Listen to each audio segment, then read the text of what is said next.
Chapter 918. Marquis, please save my Juan.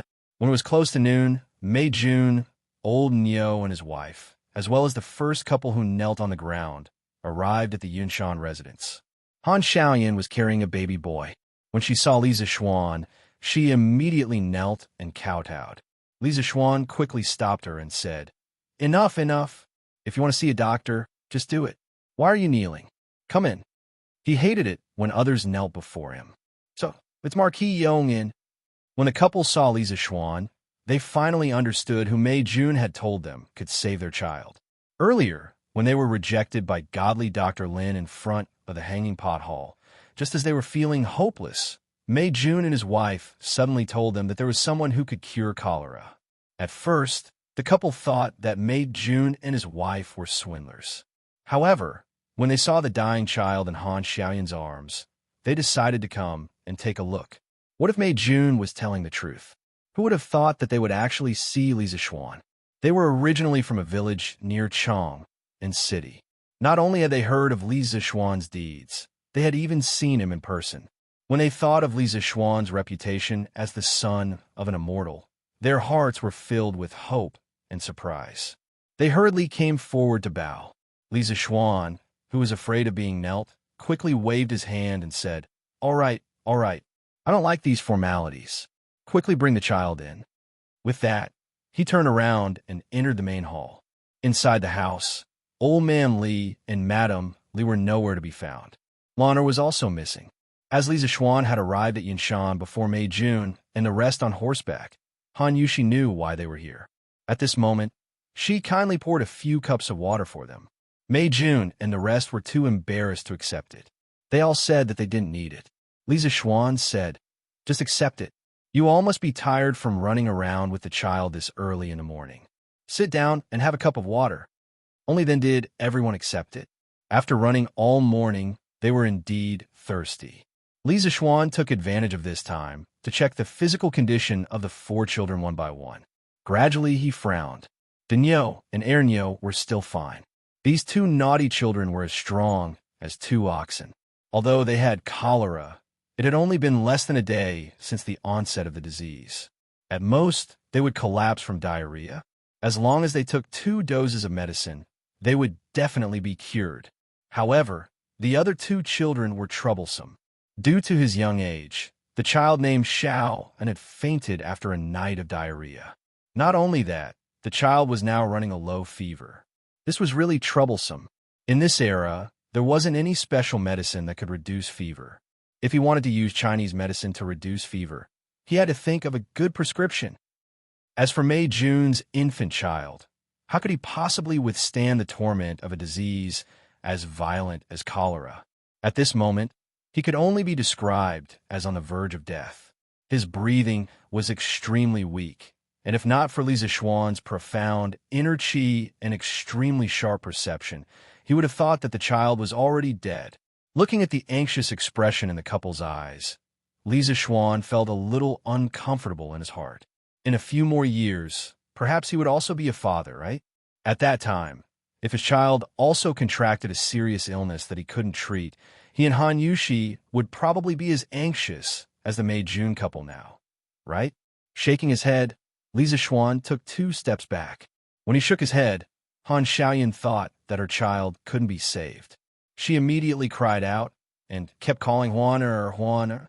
As for Mei Jun, the young man's eyes were also sparkling.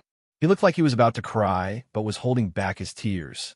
"Xiaodong sister, why are you crying? This Marquis didn't say that your family's Juan couldn't be saved." Only then did Li Zixuan realize that Han Xiaoyan had misunderstood him. So he spoke up. He shook his head just now because he felt that it was troublesome.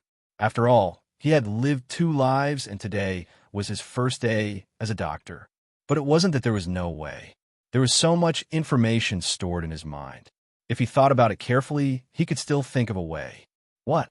Marquis, you're saying that my family's Juan can be saved? That's great.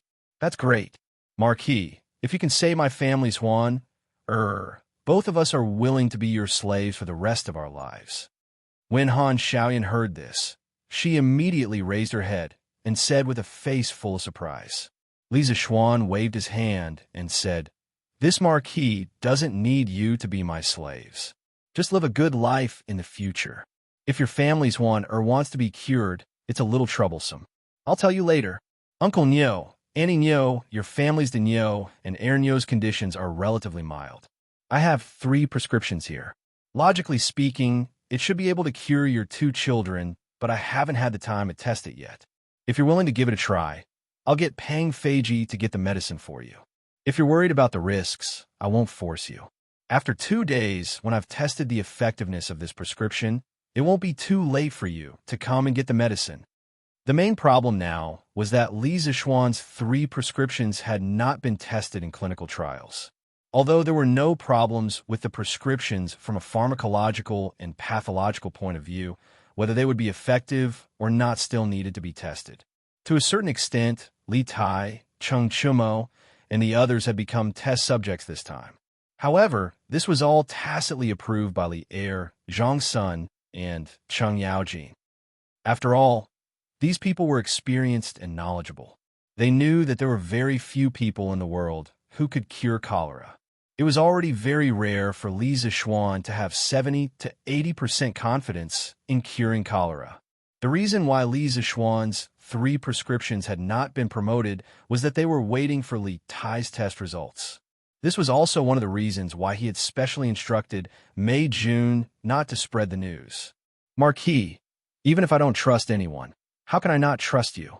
We're willing to try this prescription. Even if we can't cure it, we won't blame you. Now, in the entire Chong and city, only you are willing to cure our families de Nyo and Heir Nyo." The moment Li Zishuan finished speaking, Old Nyo answered without hesitation. Old Nyo's wife, Feng Chunmei, wanted to say something. However, after hearing Old Nyo's words, she immediately shut her mouth.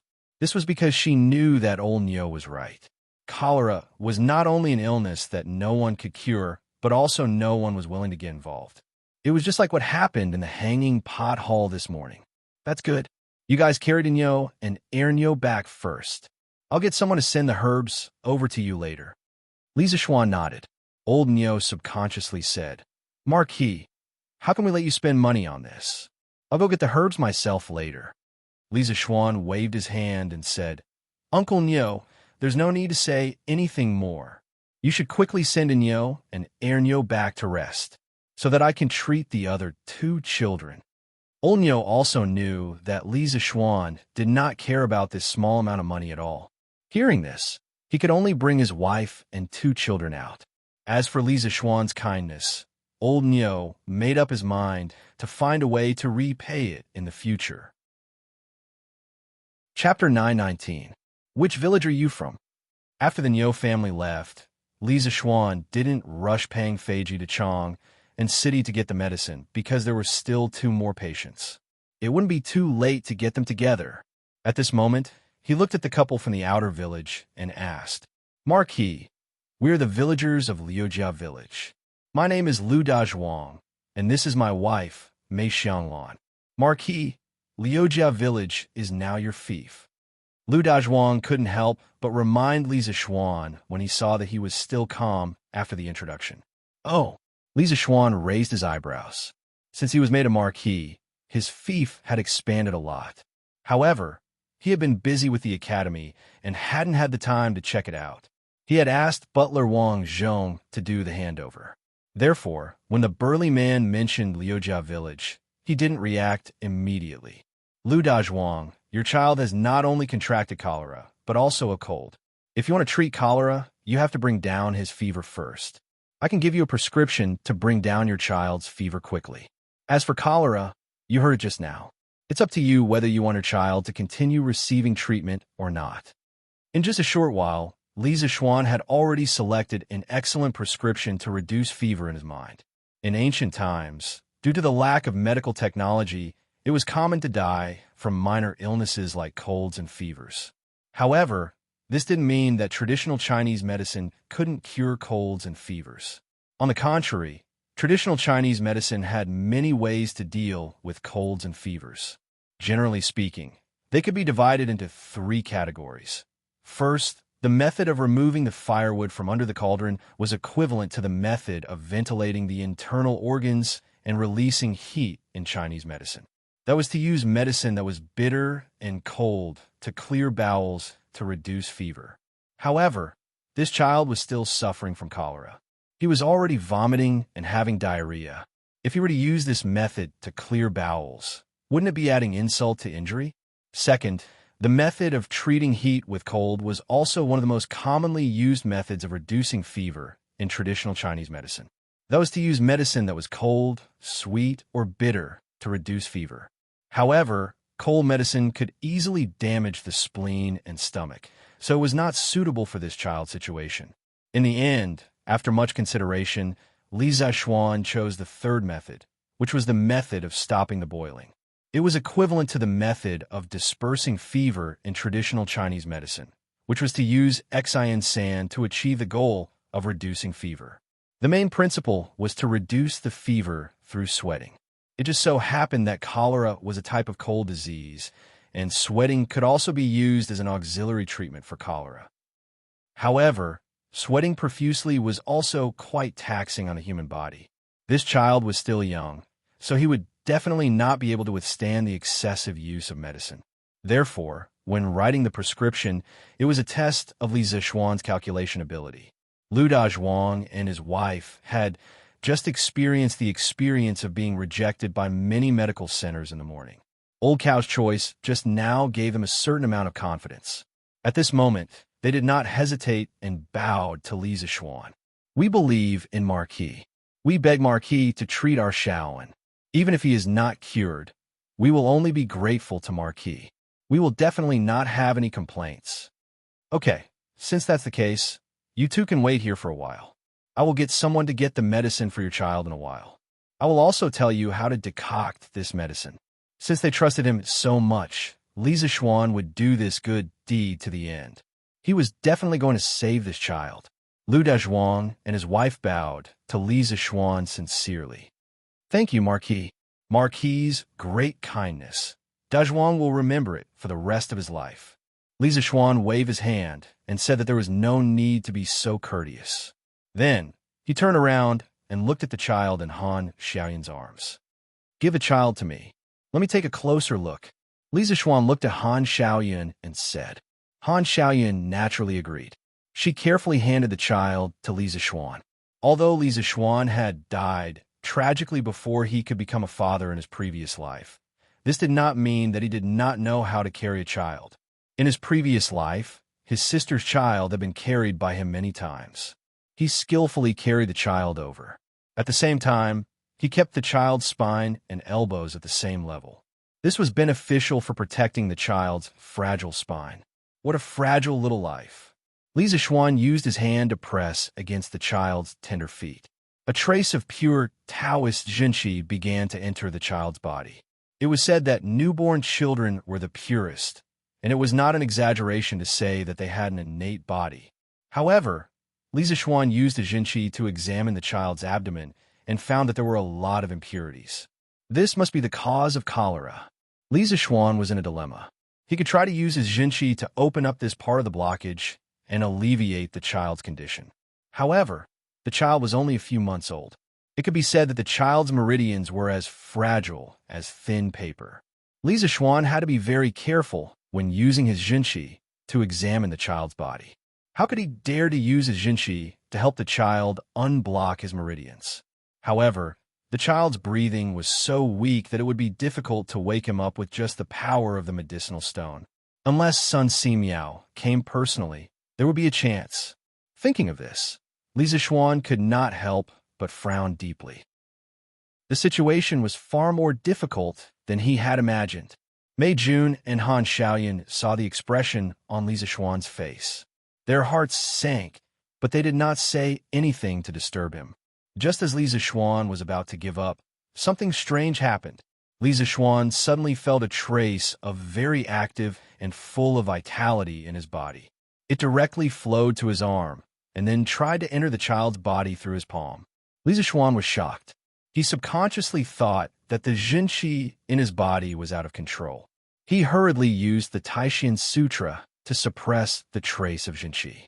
However, as the saying goes, weak water is shapeless, and this trace of Jinqi also seemed to be shapeless. Li Zishuan tried everything, but he still could not stop it. Then, the trace of Jinqi directly entered the child's body. Li Zishuan's expression changed, thinking that he had accidentally harmed the child. However, the tragedy he had expected did not happen. He saw the child's pale face blush at a speed visible to the naked eye, making him look exceptionally adorable. Wah! Wah! Wah! What shocked everyone was that the child had woken up at this moment and was crying loudly. Li Zishuan was a little confused, but Mei Jun and his wife were very surprised. They want to go forward and hug their child, but they were afraid to disturb Li Zishuan's meditation. They were in a dilemma. Spiritual qi. That was spiritual qi, not Jinqi. There is a spirit in heaven and earth. Things with spirituality are really attracted to each other. In this way, the child's future is destined to be extraordinary. Li Zishuan thought for a while, and seemed to have grasped the truth of the matter. His heart could not help but set off a storm. Chapter 9:20. Husband, the child is crying. Did you hurt him? Han Yushi came up and looked at the little guy who was crying in Li Zishuan's arms. Her heart immediately melted, and her face actually lit up with a motherly glow. Li Zishuan came back to his senses and felt speechless. He was saving the child's life? Okay.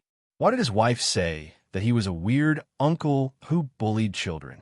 Seeing Mei Jun and his wife looking at the child in his arms with longing, Li Zishuan coaxed the child in his arms and said to Mei Jun and his wife, "The child's body is very weak now. I just used my sex internal true qi to help him recuperate.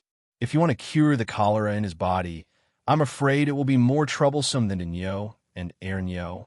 Han Xiaoyan had just seen her child wake up. She was full of joy, but when she heard the second half of Li Zishuan's words, the tears in her eyes couldn't stop falling. "Marquis, please save my Huan. Jun and I will remember your great kindness for the rest of our lives. I beg you." With that, she was about to kneel down.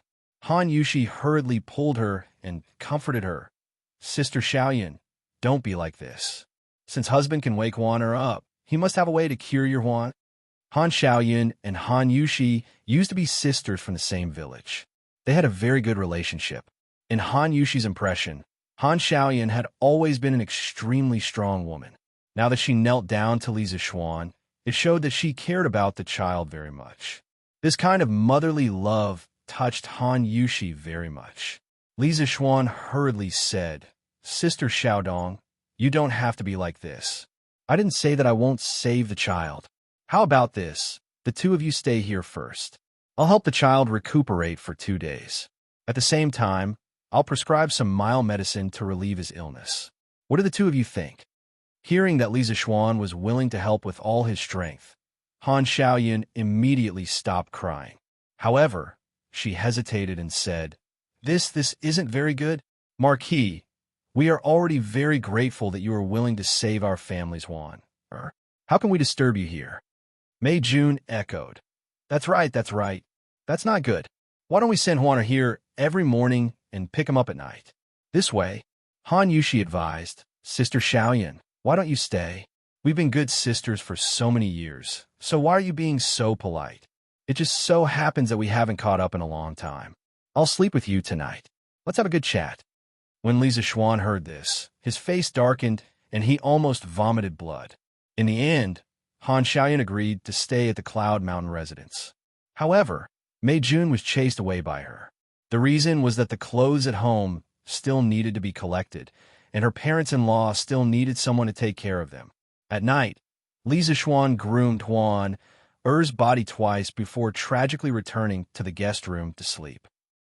Alas, it's hard to be a good person in this world. It was even harder to be a good man. Wow, Yushi, this bed in your house is so comfortable. You're so happy now. In the bedroom, after Li Zishuan left, Han Xiaoyan gradually let go. This woman lay on the big bed with a latex mattress and springs without any care for her image. Then, she sighed with emotion to Han Yushi. Actually, she wanted to say these words when she entered the residence in the morning. However, at that time, she was worried about her son's condition. How could she have the mood to care about the magnificence of the Leaf family's residence? Now that she saw that her son's complexion was getting better and he could cry and make a fuss again, she had the mood to gossip with her good sister. No way. Sister Xiaoyan, aren't you doing well too? Mei Jun is willing to endure hardships and is good to you. He's also honest. You guys are very happy too. Han Yushi was coaxing Huan to sleep. The child had just finished pooping. After some tossing and turning, the two of them could go back to their room to rest. These chores should have been done by the servants. However, there weren't many servants in the residence. Secondly, Han Yushi liked this child very much. Naturally, she did it herself. At this moment, after hearing Han Xiaoyan's words, she smiled slightly. Speaking of Han Xiaoyan and Mei Jun, this couple was also famous in the Han and Mei villages.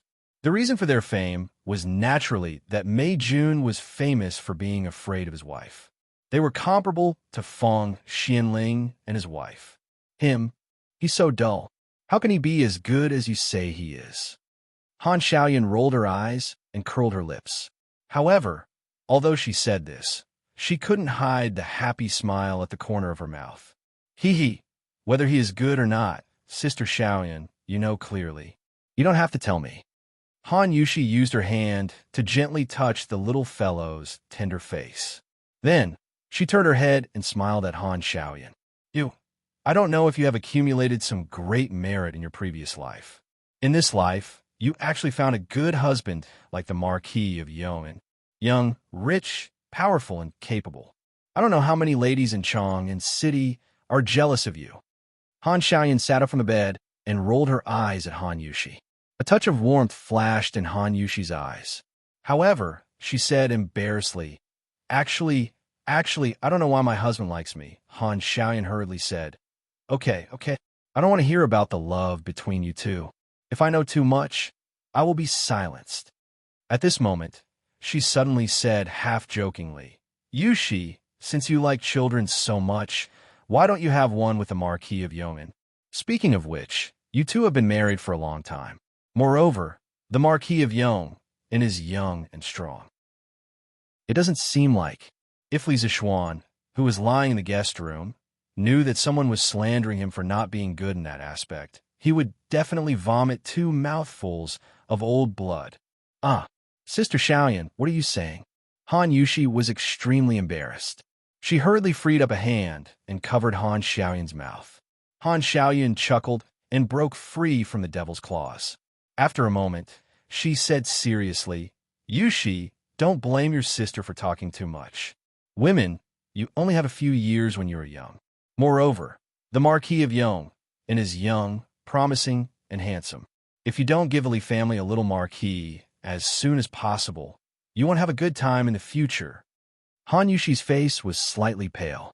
She said, but my husband said that it's not good for a woman's body to have a child too early. Tiske, the Marquis of Yoan is really considerate of you. When Han Xiaoyan heard this, she clicked her tongue and sighed. Then, she revealed her gossiping nature and said, however, this kind of thing is destined by the heavens. How can he control it? If you two sleep together a few more times, who knows, you might have it one day. Yushi, don't tell me that you two haven't slept together yet, right? No, you've obviously slept together before. Fortunately, it's still all right. Han Yushi said in her heart. My husband really can control himself. Sigh, I don't know how he calculates sex through his menstruation. Although she thought so in her heart.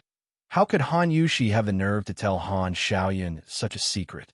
She changed the topic and said, all right, Sister Xiaoyan, don't talk about this anymore. Tell me about the situation when you gave birth to a child. I heard that it was very painful, right? Giving birth. Of course it was painful. At that time, I was about to faint from the pain. However, when I saw Huan I felt that all the pain I suffered was worth it. Chapter 921. The epidemic in and around Chong and City was far more serious than Li Zishuan had expected. On the first day, Li Er had received reports that more than 800 people were infected with cholera. On the second day, the number had risen to more than 2,000. The sudden outbreak of the epidemic had more or less caused panic among the commoners. Previously, the government had sent people to warn the commoners not to drink water from the murky river.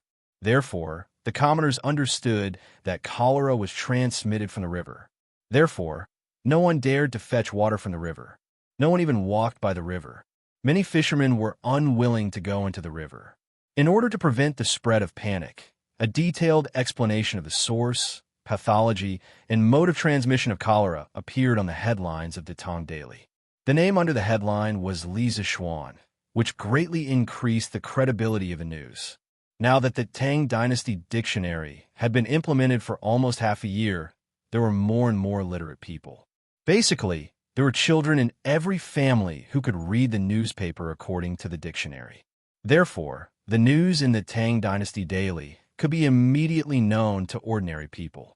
When they saw the news that cholera was mainly transmitted through water and was not contagious through mutual contact, many people heaved a sigh of relief. When they saw that boiling water could eliminate the source of cholera, those who were drinking cold water hurriedly spat out the water in their mouths and shouted for their wives to quickly boil some hot water. Boiling water was not a big deal for the villagers. At most, they would need some firewood. However, there were plenty of firewood in the mountains. If they simply chopped some, it would be enough to last them for a few days. No one would take the risk of cholera just to save firewood. This was not a joke. However, what made the commoners most happy was that the imperial court had ordered the imperial physician department to research a cure for cholera. It was currently in the testing stage. They would only need to wait for a few more days to get results. The family members of the cholera victims who were in despair suddenly saw hope. The people's fear of cholera was greatly alleviated with this news. Early in the morning, Li Zishuan finished his breakfast, groomed Han Xiaoyan's son's body, and reminded Han Xiaoyan to remember to feed the little guy medicine on time. After that, he rode out. A day had passed. He had to go and see how Cheng Chumo, Li Tai, and the others were doing. He ran from house to house. He estimated that he wouldn't be able to return home before noon. At this time, he couldn't help but complain in his heart. Old man's son has been traveling for so long. Why hasn't he reached Chang'an yet? Now, as a half-baked doctor, I have to do it personally. It's so stressful. Although Li Zishuan appeared to be a strategist in front of others, it was all an act. When he was free in the dark, no one knew how many times he had gone over the prescription in his mind.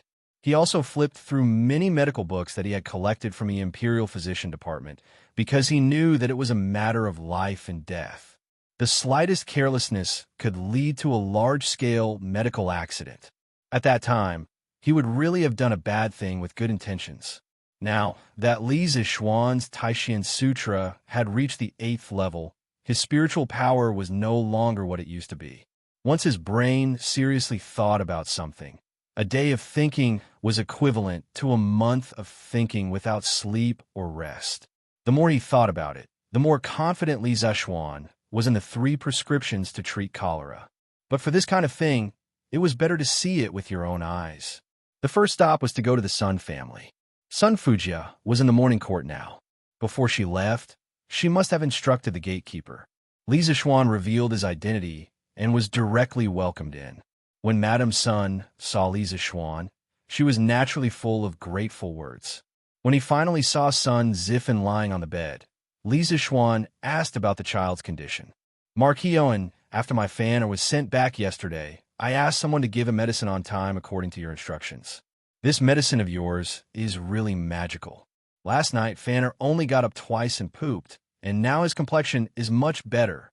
I didn't expect Marquis Yong and to not only be good at learning martial arts and medicine at such a young age. It's a pity that I didn't give birth to a girl back then, otherwise. Sun Zifan's mother was a little sociable and a little talkative. Once she started talking, she couldn't stop. In the beginning, she was clearly talking about Sun Zifan's condition, but in the end, she actually talked about becoming in-laws with Li Zishuan. Li Zishuan was a little impressed by this woman's imagination. He quickly interrupted. Ahem, Auntie, let's talk about Zifan's condition. I'll take his pulse again. Madame Sun came to her senses and quickly said, Oh, right, Marquis Owen, you should take his pulse personally. Only then will you be at ease. Li Zishuan nodded, then picked up Sun Ziffin's wrist and began to pretend to take his pulse. Actually, how would he know how to do this? He was only using the pulse as a cover and taking the opportunity to use his true chi to explore Sun Ziffin's body. After a moment, under the eager eyes of Madame Sun and Sun Ziffin, Li Zixuan nodded and said, he's recovering well. After taking the medicine for another day, Ziffin should not have diarrhea anymore. He should be fully recovered within 3 days. Thank you, Yamacho. Sun Ziffin cupped his fists gratefully. Speaking of which, to have such a knowledgeable and talented Yamacho, who was also skilled in martial arts and medicine, was really his good fortune as a student. Hee, I've really troubled Marquis Yon this time. When my master comes back, I'll definitely personally thank you. Madame Sun smiled warmly. Li Zixuan repeatedly said that there was no need and then ran out of the Sun residence. After that, he went to the Chung residence. Unexpectedly, after Ching Chumo took the medicine yesterday, he was completely recovered today. Li Zixuan used his true chi to repeatedly examine him several times. After confirming that there was no source of illness in this guy's body, he stopped. He could only attribute this to Ching Chumo's super recovery ability. Sometimes, a simple mind and strong body might not have no advantages. Sun Ziffin was still lying weakly in bed, but Ching Chumo could already jump out and play. This was a living example. After visiting Ching Chumo, Li Zixuan went to the Yuchi residence and Prince Wei's residence. The results were very satisfactory. Yuchi Baoling's recovery was only a little worse than Ching Chumo's, and Li Tai's situation was similar to Sun Ziffin's. The current situation of these 4 people was enough to prove that his prescription could treat cholera. The epidemic was like a fire, and Li Zixuan felt that now was the time to fully implement his treatment method. Thinking of this, he directly rode his horse towards the palace. At this moment, there was a rush of horse hooves behind him. Li Zixuan had always disliked riding horses in Chang and City, so he was quickly caught up. He could only control Big White and stand by the side of the road. In the blink of an eye, a group of soldiers galloped by on horses. Li Zixuan inadvertently glanced and saw an acquaintance. He immediately shouted excitedly, F***CK, Dao's son, you're finally back.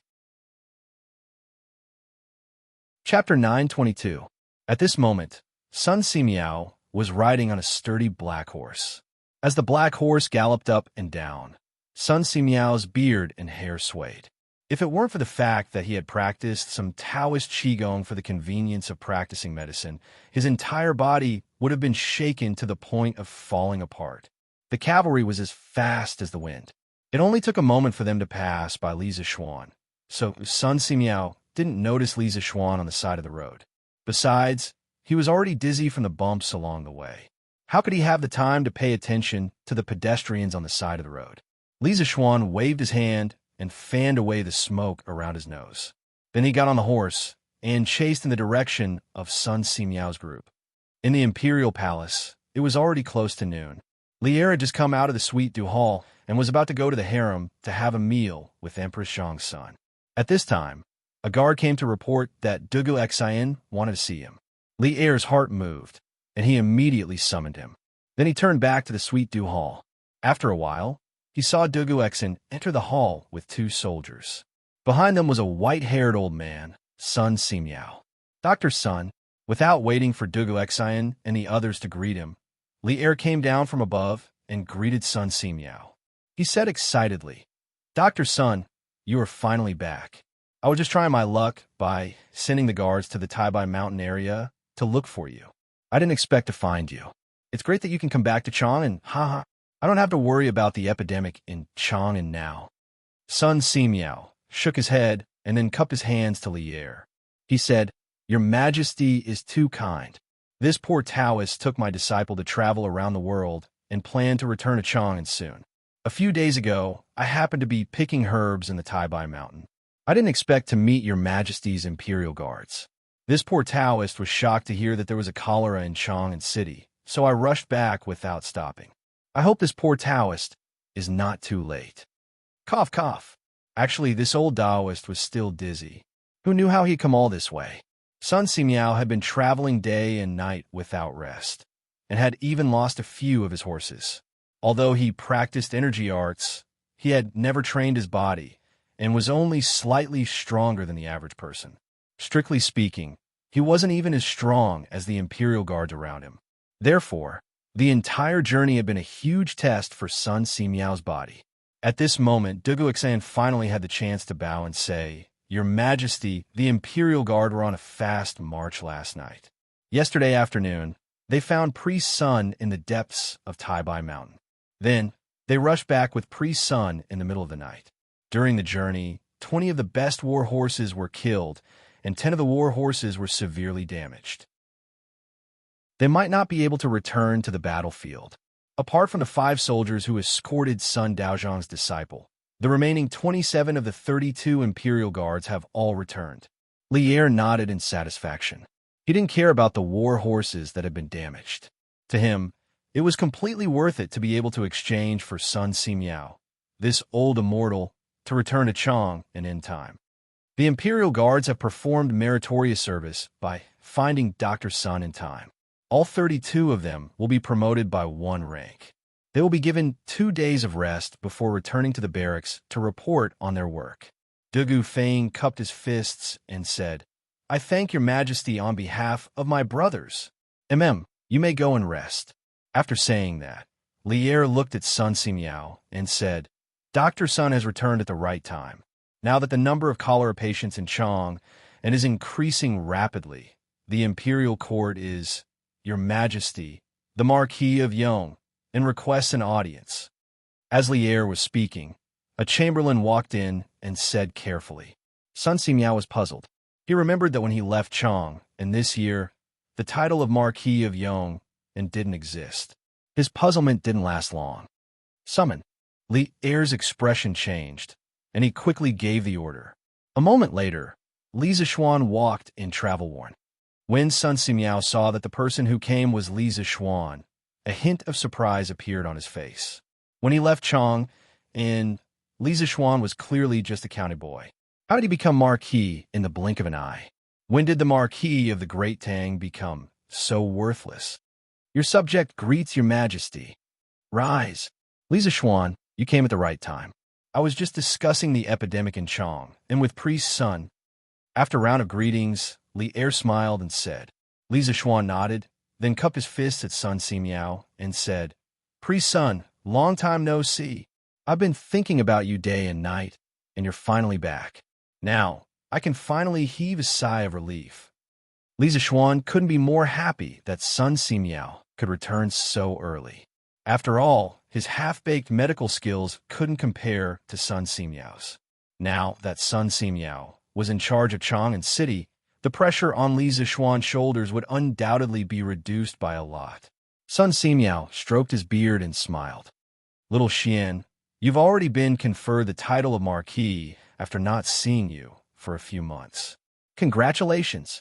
Li Zixuan waved his hand and said, "Fame and fortune are just fleeting clouds. Priest Sun, if you're interested in an official career, I believe His Majesty will not let a bright pearl be covered in dust." To be honest, it wasn't that Lier didn't want to recruit Sun Simiao, but this old Taoist always liked to wander around and was unpredictable. Naturally, he wouldn't accept Lier's invitation. Sun Simiao shook his head and said, "Haha, let's not talk about this for now. Right now, the epidemic in Chang and City is like a raging fire. We should discuss how to quell the epidemic as soon as possible." Lier agreed and said, "Yes, Dr. Sun's words are very good. Li Zixuan, quickly tell us about your current progress." Li Zixuan smiled and cupped his hands. "Your Majesty, I'm here today to tell Your Majesty a piece of good news. This morning, I went to the Sun, Cheng, Yuqi, and Prince Wei's residence.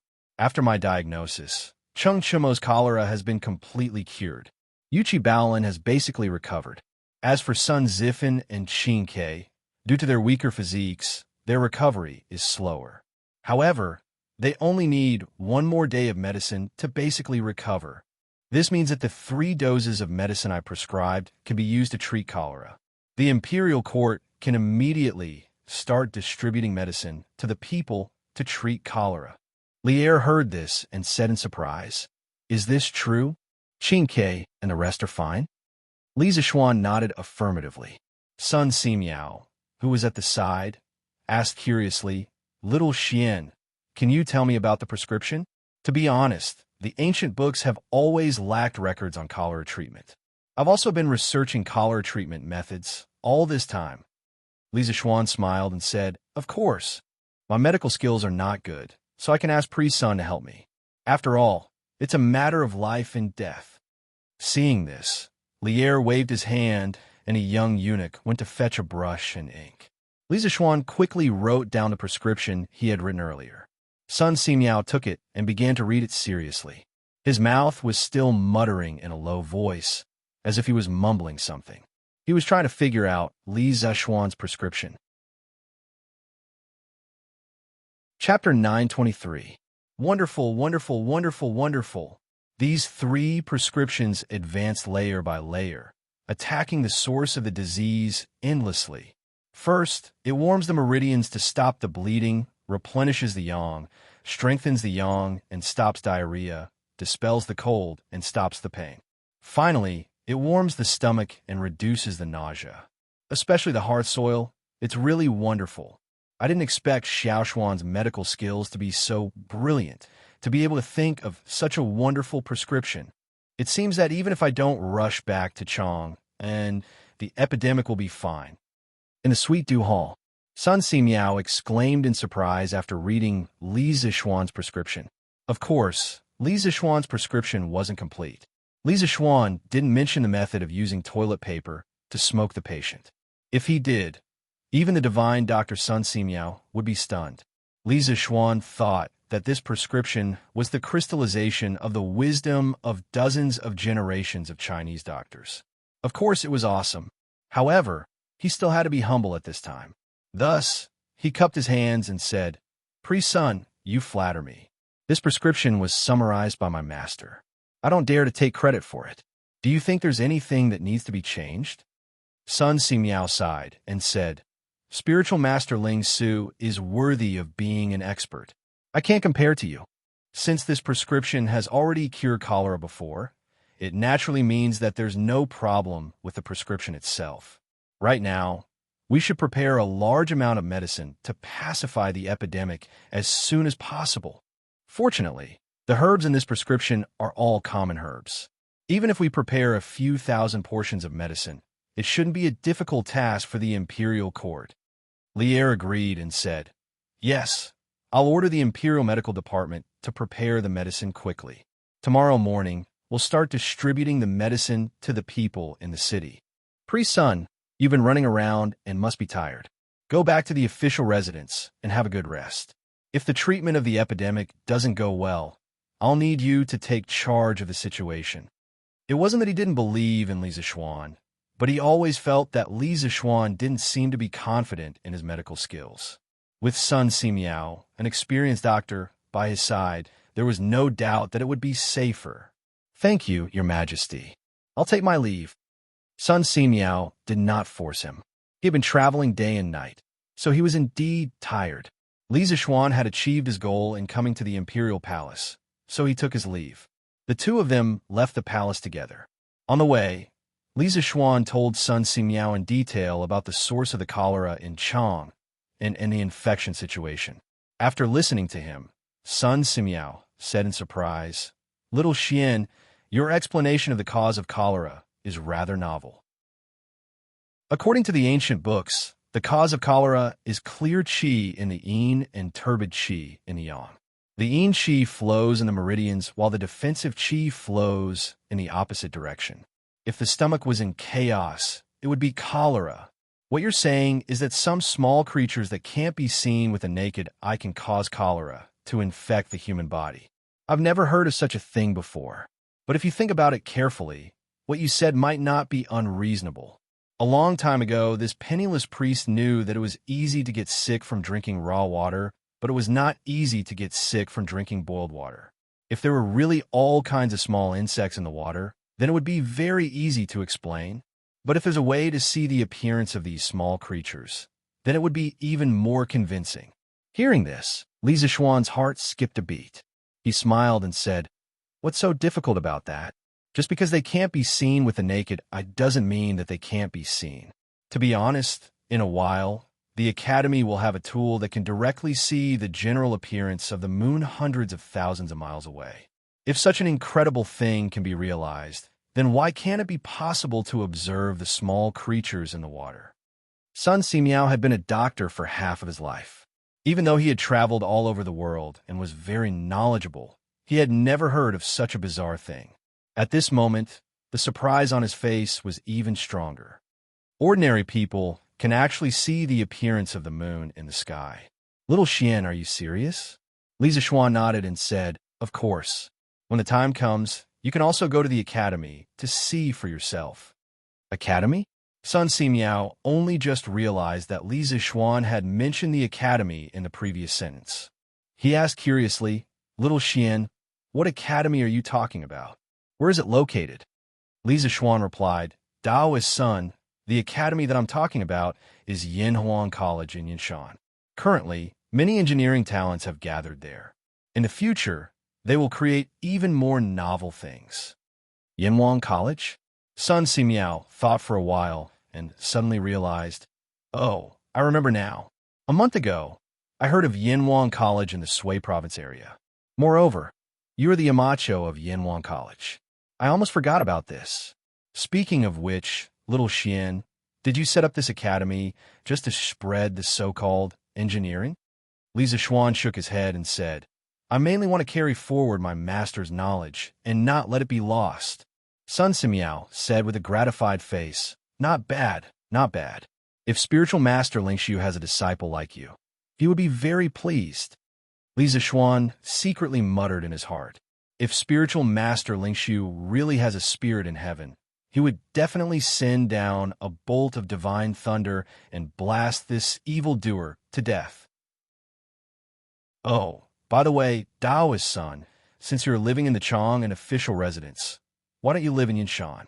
There are mountains and rivers, and the environment is very quiet and secluded.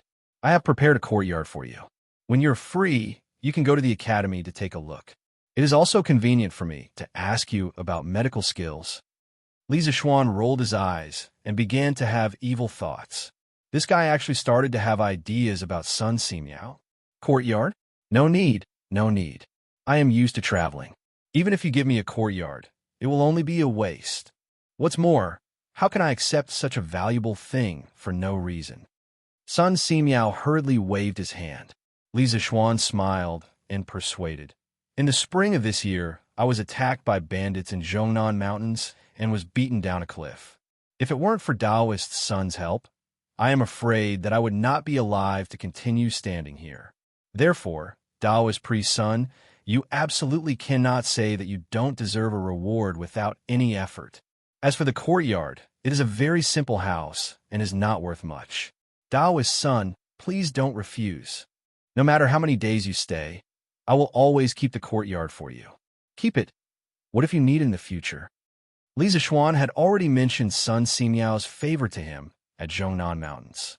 How could Sun Simiao refuse again? He could only agree and said, "Well, I will go to the Yinshan courtyard to rest." Li Zixuan was overjoyed. He suddenly thought of Sun Simiao's disciple, Hu Jing, so he asked, "That's great. Oh, by the way, Daoist son, has Hu Jing's eyes been cured? Did she come back with you this time?" Sun Simiao said, "It has been cured. Hu Jing's eyes were completely cured 2 months ago. This time, because I was in a hurry, I rode alone. Hu Jing fell behind and was protected by 5 imperial guards. There will be no danger." Chapter 924.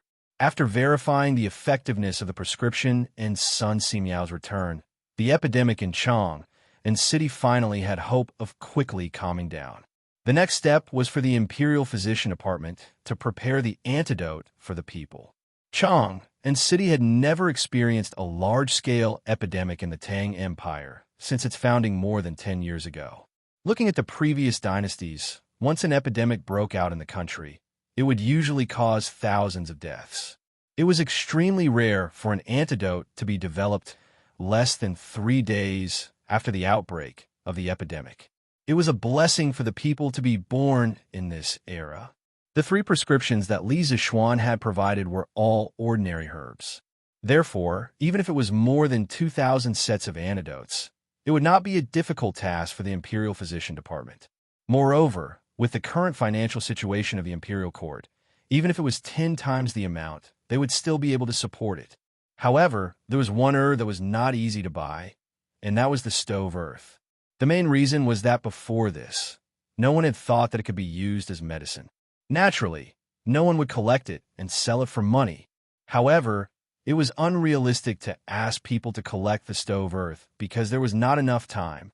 Therefore, the antidotes prepared by the Imperial Physician Department's medical officers were lacking the stove earth. Presumably, every household had it. When the antidotes were distributed, they just needed to inform the people in advance.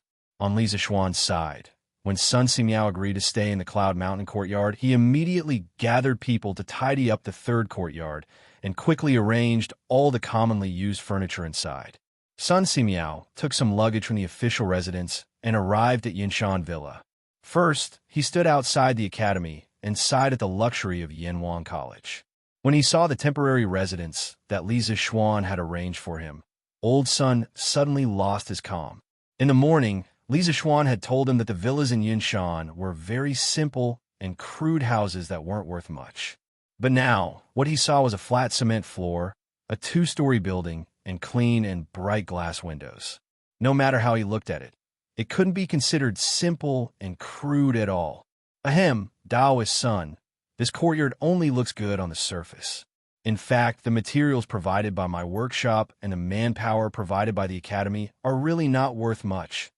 When Li Zixuan saw Sun Simiao's expression, he knew what the old Daoist was thinking. Sun Simiao expressionlessly nodded his head. He was too lazy to argue with Li Zixuan. After all, he had been a doctor for so many years that he had long become indifferent to money. To him, wealth and glory were not as important as a medical book or a medicinal herb. Thus, this house was nothing to him. A few servants from the Imperial Physician Bureau brought Sun Simiao's luggage into the courtyard before taking their leave. When Li Zixuan saw that Sun Simiao was willing to stay in Yinshan Villa, he felt a little relieved. At this time, he went up to Sun Simiao and cupped his hands. "Ah, Daoist son, I didn't expect that we would become neighbors now. Yesterday, I saved a baby who was infected with cholera. Now his body is very weak." Although Han Xiaoyan's son was out of danger after Li Zixuan's initial treatment, his body was still very weak. The reason why Li Zixuan could come up with a prescription for cholera with his half-baked medical skills was all due to luck. Now, it did not have a good solution for the child. However, now that Sun Simiao was here, all the problems would naturally be solved. Speaking of the patient, Sun Simiao immediately put on a solemn expression. "Oh, there's a baby who is infected with cholera? Quickly bring this poor Daoist to have a look." He knew better than anyone else how much of a threat cholera was to a newborn baby. It was very likely that the baby would die within a few hours. It was much faster than an adult's illness. Li Zixuan nodded and brought Sun Simiao to the first courtyard not far from here. In the courtyard, Han Yushi was coaxing the child. Li Jingma and Madame Li were looking at the child with a kind expression. They were chatting and laughing. It seemed that they were very fond of Han Xiaoyan's son. Mei Jun was also there. This kid was trembling in the corner of the courtyard. He had a feeling that his son was going to be snatched away by Old Man Li and the others. Lan on the other hand, was staring at the little DD between Huan Er's legs. She was probably wondering why this thing grew on the child's body. Li Zixuan, who had entered the courtyard, saw the little girl's peeping behavior. He could not help but feel speechless. He secretly hoped that this little girl would not grow up to be a fujoshi in the future. After introducing Sun Simiao and explaining the purpose of his visit, everyone in the courtyard, except for Lan and Huan, showed a great welcome to Sun Simiao's arrival. After some pleasantries, Sun Simiao took Huan and placed his hand on the latter's wrist. He closed his eyes and carefully checked the child's pulse. The courtyard fell into silence. Only the sound of birds chirping in the nearby forest could be heard. No one disturbed them. After a while, Sun Si Miao's eyebrows twitched. He looked very surprised. After a while, he put down Huan Er's arm and handed it over to Han Xiaoyan. Then, under everyone's expectant gaze, he said, "This child is truly blessed. To be able to survive the cholera is truly a blessing from the heavens. According to my diagnosis, this child's pulse is obviously very weak, but there is another kind of vitality in his body. The vitality is very strong. I guess it's this vitality that has supported the child until now." Strange, strange. This is the first time I've seen such a strange thing in my life. Li Zixuan's heart skipped a beat. He stepped forward and explained, "Taoist son, you don't know. Before this, Huaner only had one breath left. The situation was very critical. If we rashly used medicine in such a situation, the child might not be able to withstand it. I used Taoist genuine qi to carefully nurse the child's body several times. Fortunately, Taoist son, you came back at this time. As for the possibility that there was a second kind of qi in his body other than genuine qi, Li Zixuan himself called this qi spiritual qi. He did not intend to tell anyone. Firstly, he was not completely sure. Secondly, this kind of thing sounded too strange. Genuine qi? Sun Si Miao looked puzzled. He glanced at Li Zixuan. Then, as if he had accepted Li Zixuan's explanation, he said, "No wonder. But no matter what, this child has survived a great disaster. He will have good fortune in the future. At present, he is just a little weak. I'll give him a prescription to replenish his vitality. At the same time, Xiao Xian, you can give the child only 20% of your prescription for cholera. With these two approaches, the child will be fine within 5 days." Chapter 925. The next day, early in the morning, under the escort of Wu Ho, the medical officers of the Imperial Physician Department set up cholera antidote distribution stations on the streets of Chang, and with a relatively large flow of people. Anyone who had cholera in their family could come here to get the antidote for free with a certificate issued by the Fangzheng or the Lizheng. When the news came out, the whole city cheered. The people rushed to spread the news. Those who had family members with cholera quickly went to the Fangzheng or the Lizheng to issue a certificate, and then went to the distribution station to get the antidote. The people outside the city knew the news a little later. After the people who came to Chang and city in the morning heard the news, they had to run back to the village to pass the news to the people who had cholera. Therefore, the first batch of people who received the antidote were mostly people in Chang, in city, or people who lived in villages close to Chang and city. What? There's still a missing ingredient? This medical officer, what is the missing ingredient? Is it expensive? When an old man heard the medical officer from the Imperial Medical Department say that the ingredients were missing, he immediately showed a worried look and quickly asked. The medical officer did not show any impatience or disdain because of the old man's question. He smiled and replied, "It's not expensive, it's not expensive. Every family has it. It's called hearth soil. It's the charred soil at the bottom of the earth stove. Take it down and use a knife to cut off the charred parts and impurities.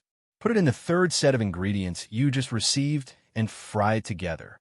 The old man suddenly opened his eyes wide and said in disbelief, "What? The soil in the earth stove can be used to cure diseases? I didn't hear wrongly, did I?" The medical officer was about to answer, but the people behind him were a little impatient. "Hey, the one in front, if you're done, leave quickly. Don't block the others from getting the medicine." Yes. We still have to get the medicine after you're done." Suddenly, there was a wave of condemnation. The old man quickly stepped aside and apologized a few times before leaving with doubts. At the same time, at the entrance of the West Market, the most crowded place in Chang and city, Sun Si Miao and his disciple, who had actually set up a stall here to distribute medicinal ingredients to the commoners. Since Sun Si Miao didn't like to be restrained and liked to wander around, Li Er let Sun Si Miao temporarily take over the position of the head of the Imperial Physician Bureau. He was in charge of more than 300 medical students, medical officers, and doctors in the Imperial Physician Bureau. However, this temporary head of the Imperial Physician Bureau wouldn't have his freedom restricted. As long as Sun Si Miao could come to Chang, and a few times every year, Li Er would be satisfied. Auntie, have you been prone to relapse recently? Are you short of breath, sweating easily, and catching colds easily? Ah, yes, yes, yes. Young lady, you are too amazing. Auntie's recent problems were all pointed out by you. Then can I still be cured? Auntie, it's just a minor illness. Don't worry. I'll give you a prescription. You'll be fine after you take 3 doses. Don't be too tired. Thank you, miss. I only brought 50 coins with me when I went out. Miss, do you think you can wait here for me to go back and get some money? Auntie, my master and I don't charge any consultation fees. You just need to take the prescription to the pharmacy to buy the medicine. Sun Simiao and his disciple were not only here to distribute the collar medicine, but also to provide free consultation for some people. In fact, it was mainly Hu Meng who was doing the consultation. Sun Simiao was distributing the medicine while listening to Hu Meng's diagnosis. In fact, he didn't know how many times he had done this kind of free consultation with Hu Meng during their travels. It was also a test and training for Hu Meng. Practicing medicine. If you only stopped at medical books, you would never become an outstanding doctor. During the reign of Sui Kai Wang, Sun Simiao lived in seclusion in Taibai Mountain. He concentrated on studying medical books while he went around to diagnose the diseases of the people. This seclusion lasted for more than 40 years. It was because of his 40 years of medical experience that he finally became a medical grandmaster. Therefore, Sun Simiao understood the importance of medical experience better than anyone else. Since Hu Meng was bent on learning medicine, Sun Simiao had been teaching a medical theory while practicing medicine to help Hu Meng lay the foundation. Of course, the results were also very obvious. After traveling for more than half a year, Hu Meng had cured at least hundreds of patients. In some places, many people called her the little fairy doctor. How can this be? How can you treat a patient for free? The woman who came to see the doctor suddenly felt a little embarrassed. Sun Simiao turned his head at this time and said, Madam, today is a free consultation. Of course, we can't take any money. You better take the prescription and go get the medicine.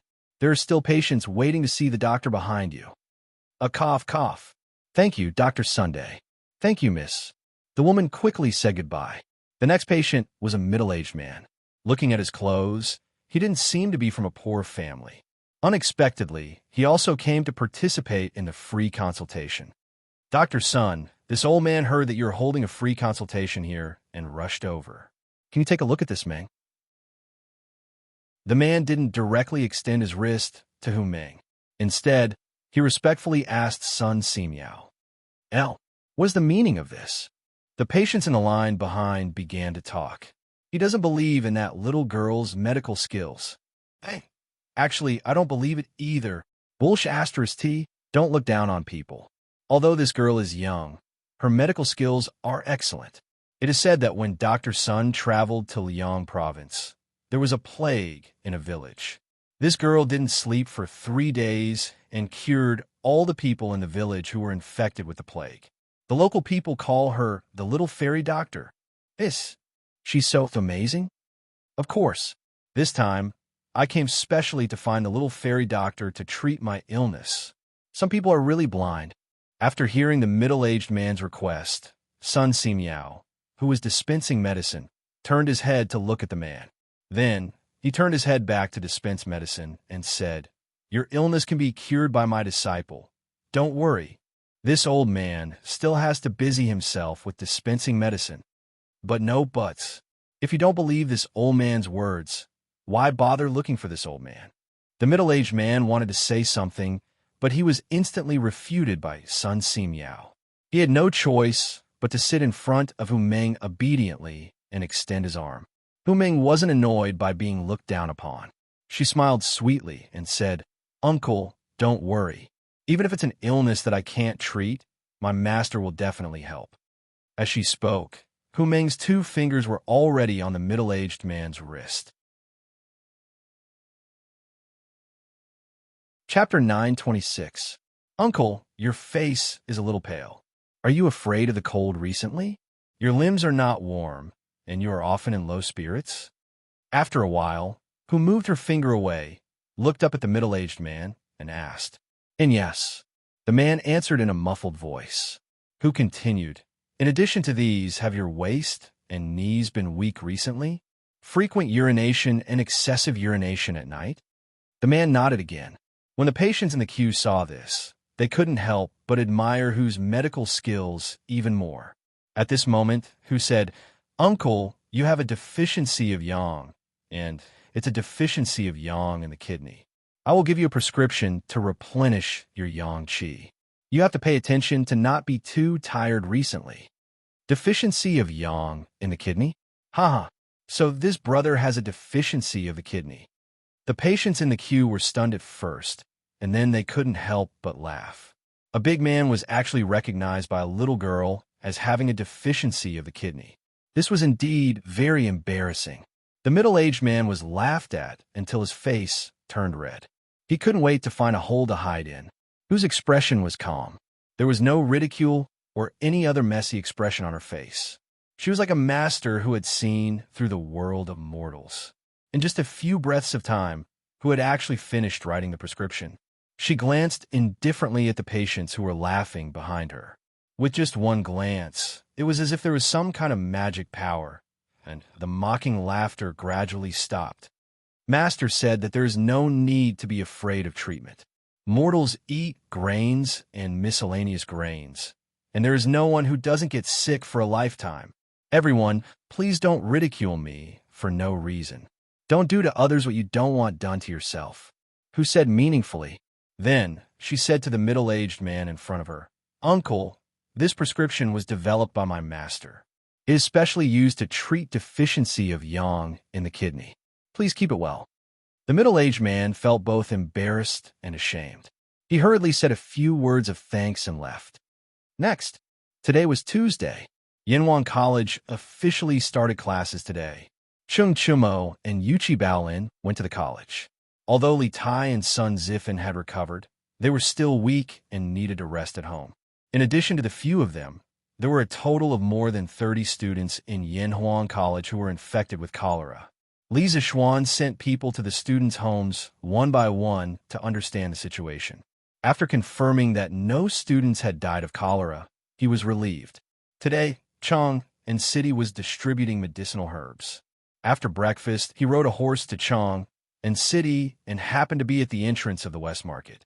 Li Zishuan had seen how Hu treated the patients just now.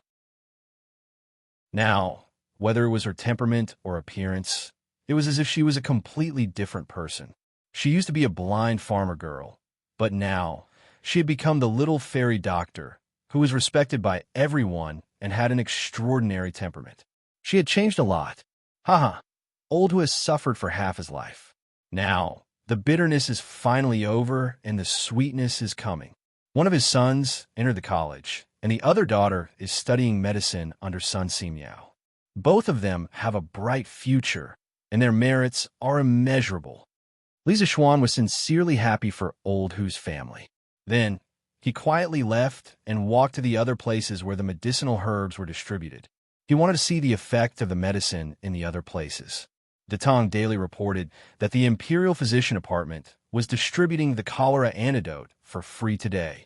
However, for the people who lived close to Chang and City, they had already heard the news before they saw the newspaper. Therefore, the newspaper was mainly for the villagers who lived far away from Chang and City to spread the news. As for the 6 villages that belonged to Li Zishuan, such as Hanja Village, Plum Village, and Liuda Village, Li Zishuan would send enough medicinal herbs to all the families with cholera patients. The total amount of money was not much, so he treated it as a benefit to the villagers. Therefore, none of the people who came to Chang and City to collect medicine today were from Li Zishuan's fiefdom. Li Zishuan rode Whitey around almost half of Chang and City. Seeing that there were patients' family members lining up in an orderly manner in front of all the medicine distribution points, Li Zishuan felt slightly relieved. As long as all the people who contracted cholera received the medicine, this sudden outbreak of the epidemic would soon be quelled if there were no accidents. As far as he knew, there had not been a single case of death in this epidemic. It could be said that the epidemic was quelled at the cost of 0 casualties. It was truly a one-of-a-kind thing. At noon, Li Zixuan went to Shi Shiko again. He invited Sun Simiao and Hu Jingjing to Zuaxian restaurant for lunch. They hadn't seen each other for a long time, but Hu Jingjing's personality hadn't changed. She was still quiet and calm. Sitting with this kind of girl, no matter what kind of mood you were in a moment ago, whether it was excitement or sadness, you would immediately calm down. During the meal, Li Zixuan asked Sun Simiao and his disciple about the things that had happened to them during their travels. The epidemic, the free clinic, and all kinds of difficult and complicated diseases.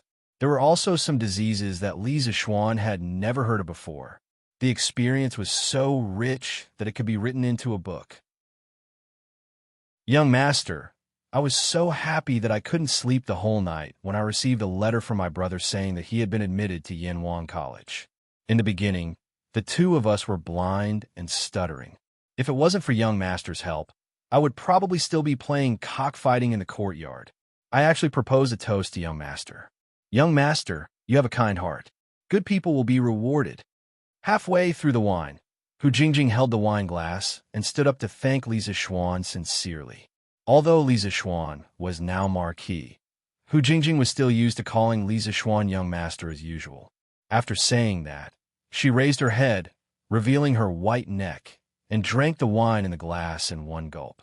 The little girl's cheeks immediately blushed. Li Zixuan shook his head and smiled. Okay, don't drink anymore.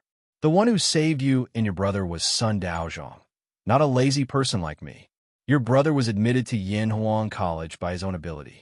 I didn't take care of him. Hu Jingjing opened her mouth and said, Young Master and Master have done us a great favor. We will never forget it for the rest of our lives. Li Zixuan said, Since you have made some progress in your medical skills, as long as you continue to spread your kindness, it will be the best reward for me and Sun Daozhong. Sun Simiao nodded and said, That's right. As people who practice medicine, we should save the dying and heal the injured. We should save the common people from suffering. Hu Jingjing nodded firmly and said, Yes, I will. After lunch, Sun Simiao and Hu Jingjing continued to distribute medicine and provide free medical treatment. On this day, the Imperial Medical Department distributed more than 2,500 portions of medicine for cholera treatment. On the second day, more than 1,800 portions of medicine were distributed. On the third day, more than 950 portions were distributed. On the fourth day, 370 portions were distributed. On the fifth day, 130 portions were distributed. On the sixth day, there were only a few people receiving medicine. At this point, the sudden cholera epidemic had finally subsided. At this time, Li Zixuan suddenly received a piece of good news. Yanwang College's astronomical telescope was completed. Chapter 927. Girl, I heard that you've made a telescope. Back in the Yanwang Academy, Li Zixuan was in Yin Xiaoning's office when he saw the couple he hadn't seen for a long time. In the morning, Mo Lingwei sent someone to inform him that the telescope had been completed. Li Zixuan immediately rushed over when he heard the news. Recently, he had been busy quelling the cholera and rarely asked about the matters of the college. He didn't expect Mo Lingwei to create such a big news all by herself. It was really shocking. Li Zixuan had expected that Mo Lingwei would make a telescope, but it was beyond Li Zixuan's expectations that she could make it so quickly. After all, although the principle of the telescope was simple, it wasn't simple to make it. Yes, Yamacho, Little Ningzi, and I have already made the telescope yesterday. We even tried it last night. We can see the moon very clearly from here. Mo Lingwei said excitedly when she saw Li Zixuan. Li Zixuan's heart skipped a beat. He said mischievously, Yo, last night, you two have started to stay out all night to look at the stars and the moon together? TSK, Xiaoning, not bad. You're quite capable. Your progress. Yamacho, it's not what you think it is. Mo Lingwei, who had always been fierce, blushed at this moment. Yin Xiaoning was also embarrassed by Li Zixuan's words. He pretended to be angry and said, Little Xian, don't talk nonsense. I have nothing to do with this barbaric girl. Yin, Xiao, Ning, who are you calling barbaric? The bashful look on Mo Ling Wei's face immediately disappeared and was replaced by a gloomy look. Along with her deafening roar, a storm suddenly came. As long as Yin Xiaoning didn't know what was good for him, there would probably be an even more violent storm. Hey, hey, hey. A gentleman uses his mouth and not his fists. Why are you like this? You're a lady who keeps shouting and fighting. Who would dare to marry you in the future? Yin Xiaoning had obviously suffered from Mo Ling Wei's attacks before. He seemed to be prepared. He used Li Zishuan's body to dodge Mo Ling Wei's attack and said sarcastically while dodging. Mo Ling Wei's lungs were about to explode. She pointed at Yin Xiaoning and said angrily, "What does it have to do with you whether I can get married or not? Even if I can't get married, I won't marry a bastard like you. Don't run. Stand if you dare." Yin Xiaoning made a disgusted face and spat. "Humph. Even if you don't marry me, I don't want to marry you. Don't flatter yourself. I, Yin Xiaoning, would rather be alone for the rest of my life than marry a barbaric woman like you. Ah, Yin, Xiao, Ning, I'm going to kill you." Mo Ling Wei was really angry this time. She took a big step forward and appeared in front of Yin Xiaoning. She wanted to catch this bastard. Who knew that Yin Xiaoning was so cunning? He used Li Zishuan's body to play around with Mo Ling Wei. Li Zishuan couldn't help but feel a little angry in his heart for this pair of adulterous couple to show off in front of him. Forget about showing off your love, but you still King ran over to show off your love in front of him. That was unbearable. Li Zishuan didn't say anything. He grabbed Yin Xiaoning and threw him in front of Mo Ling Wei like he was throwing trash. Their eyes met, and what followed was a pig-like scream. Li Zishuan didn't have time to care about this. He shook his head, turned around, and walked towards the atrium next to Guanghua Tower. Even if Mo Ling Wei didn't say anything, Li Zishuan knew where the binoculars were placed. He opened the metal door and entered the open-air atrium. Li Zishuan saw a long cylindrical object supported by a tall metal frame. It stood on the roof of the building like a sharp sword piercing the blue sky. Hey, it does look like it. I wonder how far this thing can see. Li Zishuan glanced at the binoculars and mumbled to himself. He then approached the binoculars. When he got closer, Li Zishuan took a closer look. He realized that Mo Ling Wei's binoculars were a typical Kepler telescope. She used two lenticular lenses as the objective lens and the eyepiece, respectively. The two lenses were combined to magnify distant objects. The structure of the Kepler telescope was relatively simple, and it wasn't particularly troublesome to make. Even so, Mo Ling Wei was already very impressive. After all, the industrial level of this era was very high. This girl didn't even know how many lenses she had to grind to make the two most suitable ones. Hey, Yamacho, give it a try. Using this thing to see the moon in the sky is much clearer than using the naked eye. Mo Ling Wei didn't know when this adulterous couple had followed them again. Mo Ling Wei walked cheerfully to Li Zishuan and shouted. Before she made the binoculars, Li Zishuan had promised her some conditions. Now, of course, she was hoping that Li Zishuan would quickly inspect the project so that he could fulfill his promise. Li Zishuan put his hands behind his back and rolled his eyes. He said, "Ink girl, it's almost noon. Where do you want me to find the moon? I'll come back at night, after the moon rises." Astronomical binoculars can't be used for anything other than viewing during the day. What? You want to use an astronomical binoculars to look at the sun? If you have the guts, then give it a try. I guarantee that you'll be blinded by the brightness. The problem now was that Mo Ling Wei's telescope was relatively large. It was fixed in the atrium of Guanghua Building, and the lens was pointing directly at the blue sky. Even if Li Zishuan wanted to use this thing to view the sun, it would be very inconvenient. Mo Ling Wei also understood that Li Zishuan was telling the truth. She laughed awkwardly and said, Yamacho is right. Then, Yamacho, remember to come over tonight to try this telescope." Li Zishuan nodded and said, "Of course." Mo Ling Wei said again, "Yamacho, don't forget what you promised Ling Wei when the time comes." Li Zishuan asked subconsciously, "Huh? What?"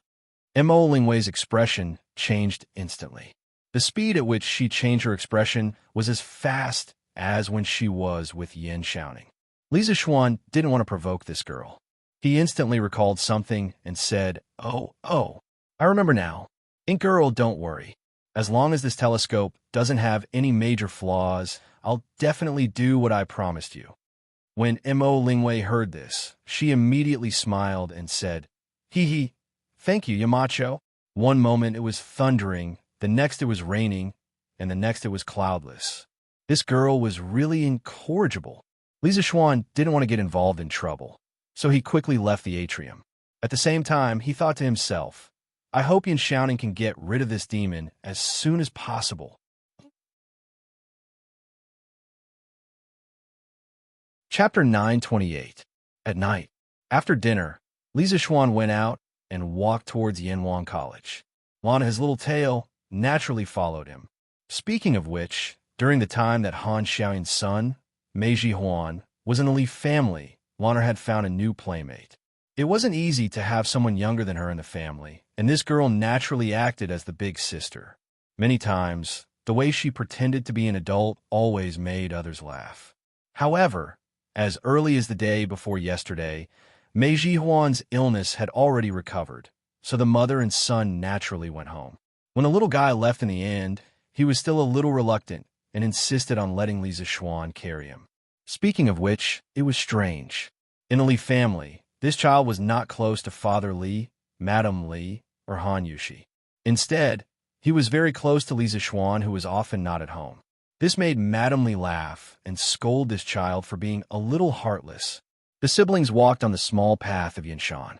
Although night had fallen, the paths of Yinshan were all cement and could be considered smooth, so they wouldn't trip because of the bumpy road. It was now late autumn, and the cool night wind blew on their bodies, making them feel a chill to their bones. You little girl, when we went out, I told you to wear more clothes, but you didn't. Now you know that it's cold. Li Zishuan saw that Lan Er's legs were still trembling as she walked, so he reprimanded her unhappily. Although he said this, he still took off the cloak on his back and wrapped it around the little girl's body. That's right, it was too long. It was rather short, and at most, she could only reach Li Zishuan's waist. If such a long cloak was draped over the little girl's shoulders, half of it would drag on the ground. She might even step on the hem and trip herself. Thus, the cute Lan was wrapped up like a dumpling.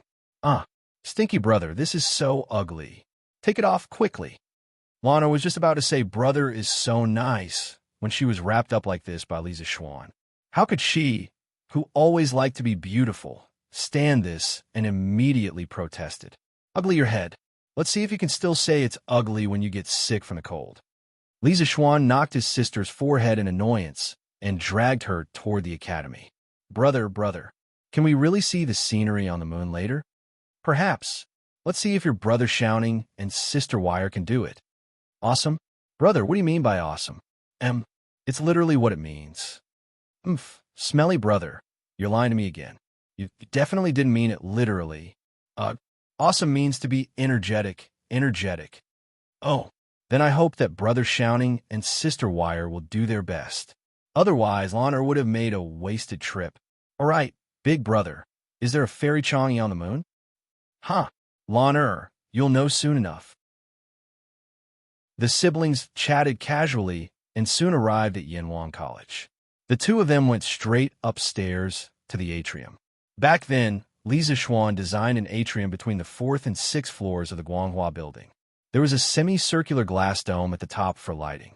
Now, it could be used to place astronomical telescopes for astronomical observation. After entering the atrium, Li Zishuan realized that they were not the only ones here tonight.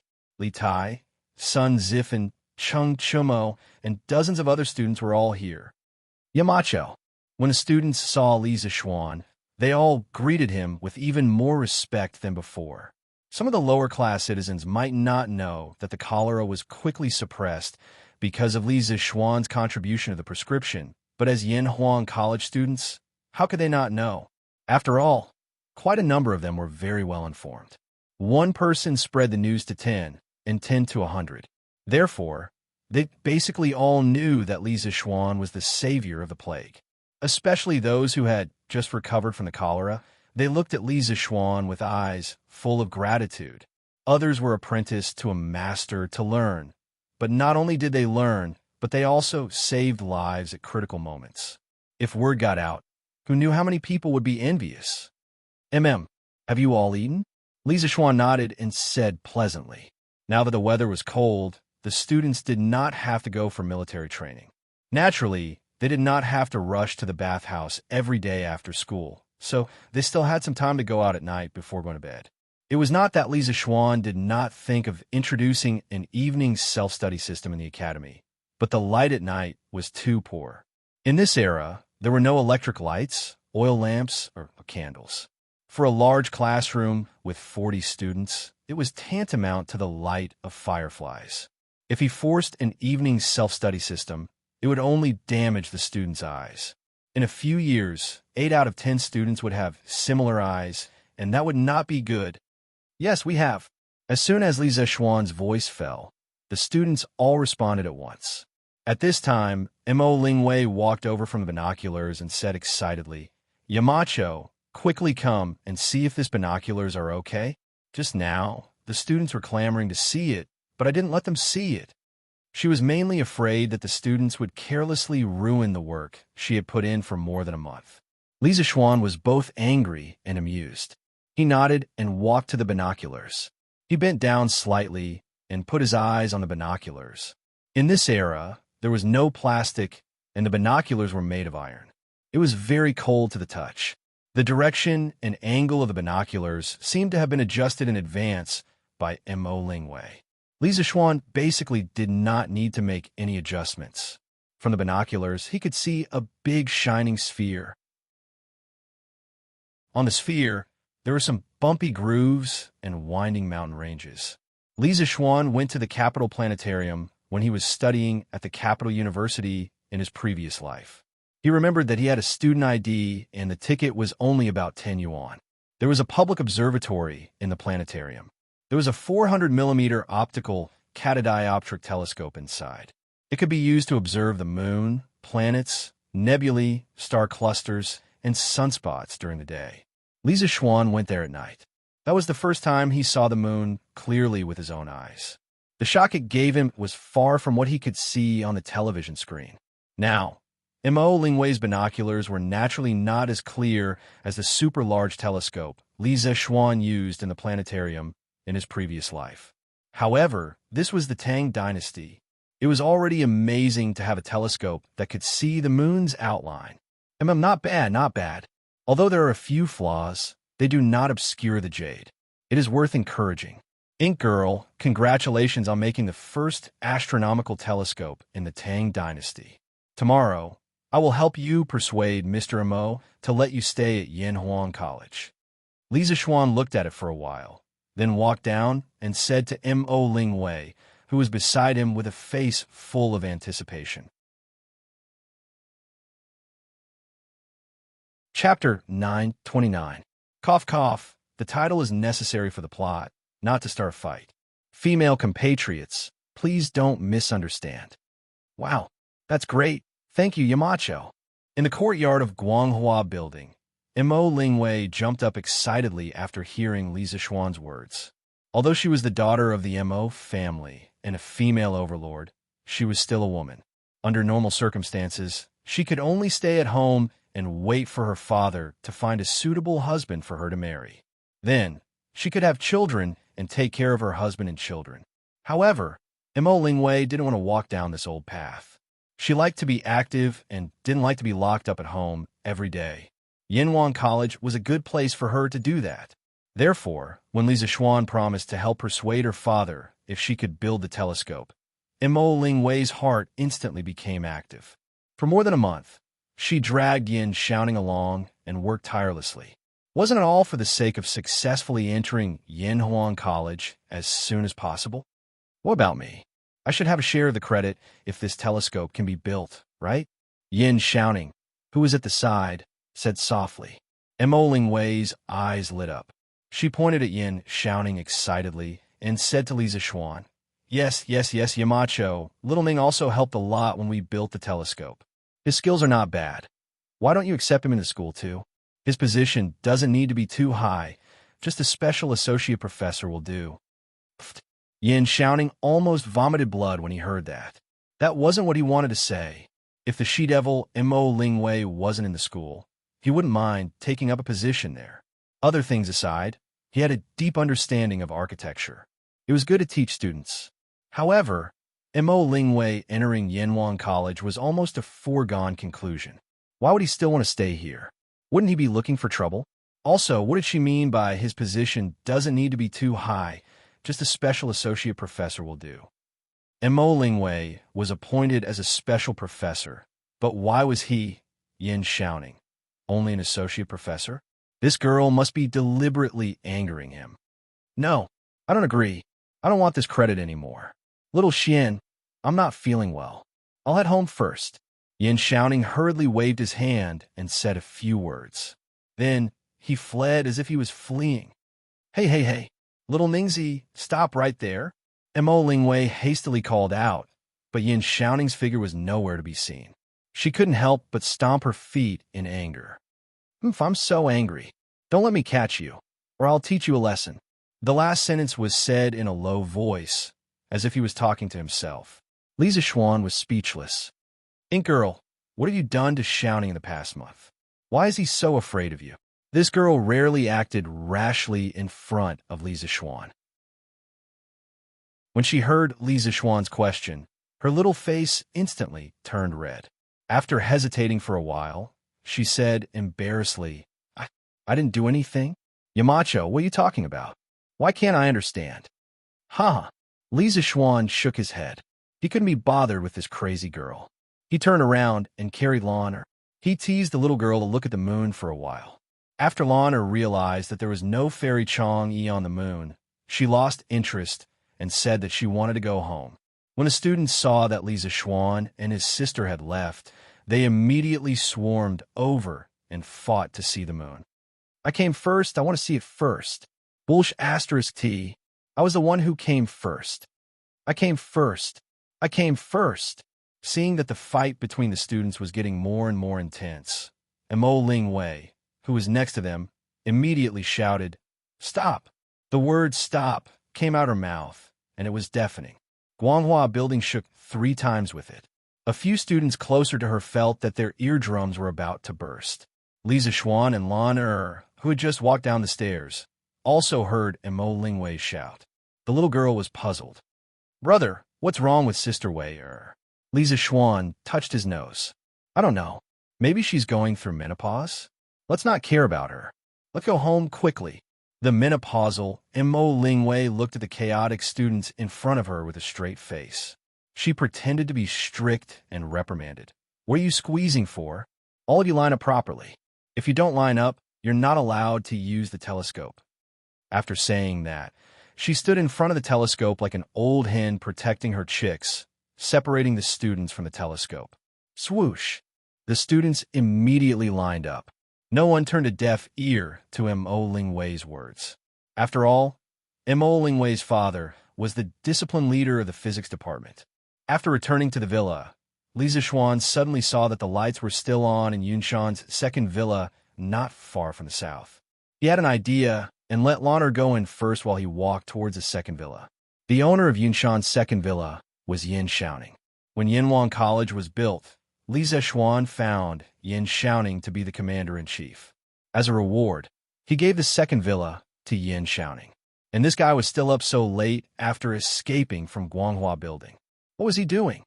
In the past, I had countless friends, but only you were in the depths of my heart. I searched for you thousands of places in the mountains, but when I look back, you were in the depths of the donkey's shed, eating grass, leaning against a tree, with a towel wrapped around your head. Donkey, oh donkey, you're still the most worrisome. Lisa Xuan had just approached the second villa when he heard Yin Xiaoning reciting a poem. Oh, it wasn't a poem, nor was it a poem. There were no popular poems in the Tang Dynasty. It sounded like he was just randomly reciting. But the content, Lisa Xuan almost burst out laughing after hearing it. This guy was actually talking to his donkey. Ahem, good line. Good line. I didn't expect you to have such literary talent, Xiaoning. I'm impressed. Li Zishuan clapped his hands and interrupted Yin Xiaoning's affectionate confession and flattery. Yin Xiaoning paused, turned around, and said, "Little Xian, you're here. Yeah, what's wrong? Xiaoning, are you still angry at Ink Girl? It can't be right. You're a man. Why are you getting angry at a weak girl?" "Weak girl?" Yin Xiaoning immediately exploded. Have you ever seen a weak girl as fierce as her? Look, the injuries on my arms and waist were all caused by her. Little Xian, let me tell you, don't ever trust women. Women are all drama queens, liars, and pigs. I'm a good example. At the end, Yin Xiaoning almost cried. Li Zishuan was sweating profusely. Thinking about Mo Lingwei's hesitant reaction, he couldn't help but mutter in his heart, what kind of education did that crazy girl Mo Lingwei receive? She actually destroyed a 7-foot-tall man like Yin Xiaoning to this extent. Women are indeed terrifying when they become unruly. Chapter 9:30. Xiaoning, didn't girl hit you? Li Zishuan glanced at the bruises on Yin Xiaoning's arms and waist and asked. He had thought that the two of them were just quarrelsome lovers who would occasionally quarrel with each other. He didn't expect that domestic violence would be involved. This problem was a bit serious. Yin Xiaoning said angrily, "Isn't it? Xiao Xian, don't be fooled by her harmless appearance. She's very vicious. I don't want to stay with her in Yinhuang College forever." Li Zishuan wondered, "Don't you know how to fight back when she hits you?" Yin Xiaoning rolled his eyes and looked at Li Zishuan as if he was looking at an idiot. "Do you think I don't want to? But this woman knows martial arts. I'm no match for her." Li Zishuan suddenly understood. When he first saw Mo Lingwei, he saw that her lower body was extremely stable when she walked. He guessed that this girl might know martial arts. When Mo Lingwei showed her strength at the peak of the Grandmaster realm, Li Zishuan was even more convinced that Mo Lingwei knew martial arts. He just didn't expect that this girl would use her martial arts for domestic violence. Yin Xiaoning was really miserable. Ink Girl was fine. Why did she hit you? Li Zishuan thought about it and asked curiously. Yin Xiaoning spread his hands and said helplessly, "How would I know? That's why I told you that this woman is the most difficult to understand. This girl is a heartless and unreasonable woman." Li Zishuan still felt that something was wrong.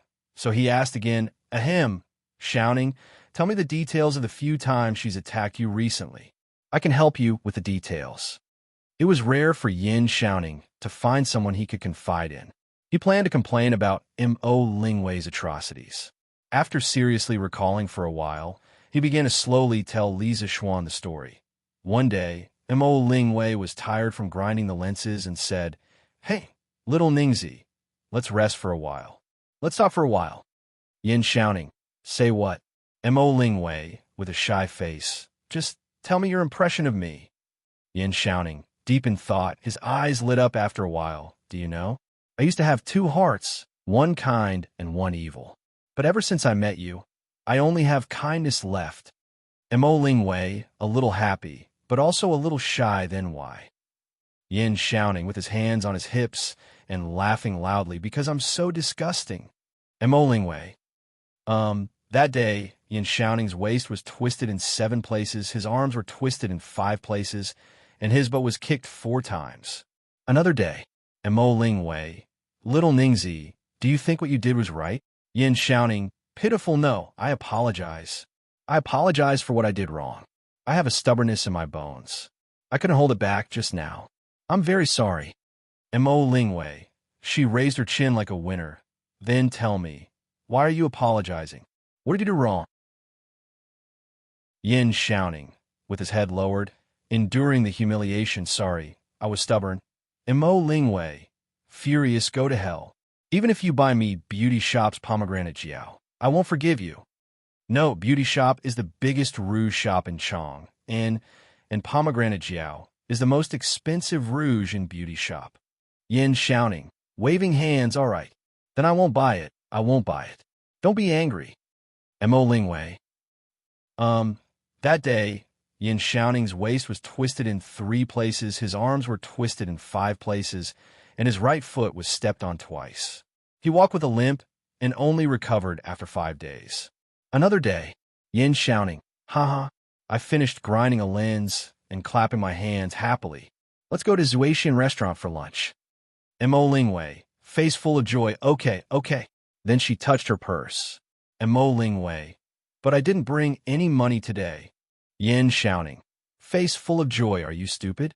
It's okay if you don't have money. I'll go alone. Mo Lingwei, dash angry. Little Ningsi. That day, Yin Shouning's head was hit in 3 places, his arms were twisted in 5 places, and his abdomen was punched. Another day, night, Yin Shouning's office. Mo Lingwei, who was assembling the binoculars and suddenly shivered. Ah, it's so cold. Yin Shouning. Haha, I'm not cold. I told you to wear more clothes. Mo Lingwei, glaring at Yin Shouning with endless killing intent in her eyes. Yin Shouning, don't stare at me. I didn't mean it that way. After stuttering for a while, Yin Shouning took off his cloak. Mo Lingwei thought that this blockhead was finally enlightened. Who knew? Yin Shouning threw his cloak on the table and said, Haha, are you happy now? I'll be cold with you. Mo Lingwei didn't say anything. She picked up the iron rod in her hand and, that night, Yin Shouning's legs were bruised in no less than 5 places, and his butt was bruised in more than 10 places. After listening to Yin Shouning's story, Li Zishuan was stunned for a moment. He couldn't react at all. He sympathized with Yin Shouning before, but now, Yin Shouning lost control of his emotions after talking about so many sad past. His eyes were red, and he said with grief and indignation, Little Xian, help me be the judge. Isn't this kind of woman asking for a beating? He was being unreasonable and making trouble out of nothing. When I have the chance, I'll teach this girl a lesson. Otherwise, she'll never know how high the sky is and how deep the earth is. Li Zishuan opened his mouth and was speechless for a while. What should he say about these 2 people? It was impossible to generalize and say which side was right and which side was wrong. It could only be said that this was the inevitable result of an iron-willed straight man meeting a violent woman. Both of them were King amazing. Little Xian, you're good at martial arts. Why don't you help me beat that girl up? Seeing that Li Zishuan didn't say anything, Yin Shouning rolled his eyes and suggested again. Li Zishuan's old face turned black. Not to mention that he didn't hit women. If he really hit her, and Yin Shouning got together with Mo Lingwei in the future, wouldn't he turn around and fight with him? Besides, she was the daughter of the Mo family's master. How could he beat her up just because he wanted to? Okay, don't say any more. What kind of stupid thing is this? Li Zishuan waved his hand with a headache and said, Shouning, in fact, you deserve all the beatings you've received. You should reflect on it yourself. After saying that, he left without looking back. Yin Shouning shouted behind him, Hey. Little Xian, what do you mean? What do you mean I deserve it? CK. To think that I treated you as a brother. Chapter 9:31. The next day, Li Zishuan got up early and prepared to go to the morning court. Old Li had sent someone to inform him yesterday. After breakfast, Li Zishuan went out with 2 guards before dawn. They rushed all the way to Yinxing Gate in the east of Chang'an City. At this time, the city gate was not open yet, but there was a long line of people outside the gate. Most of them were peddlers and civilians. Li Zishuan, a high-ranking official in his court uniform, stood out in the crowd. Many people subconsciously made way for him, not wanting to provoke Li Zishuan, an important member of the imperial court. But there were also people with sharp eyes who recognized Li Zishuan's appearance under the dim sky.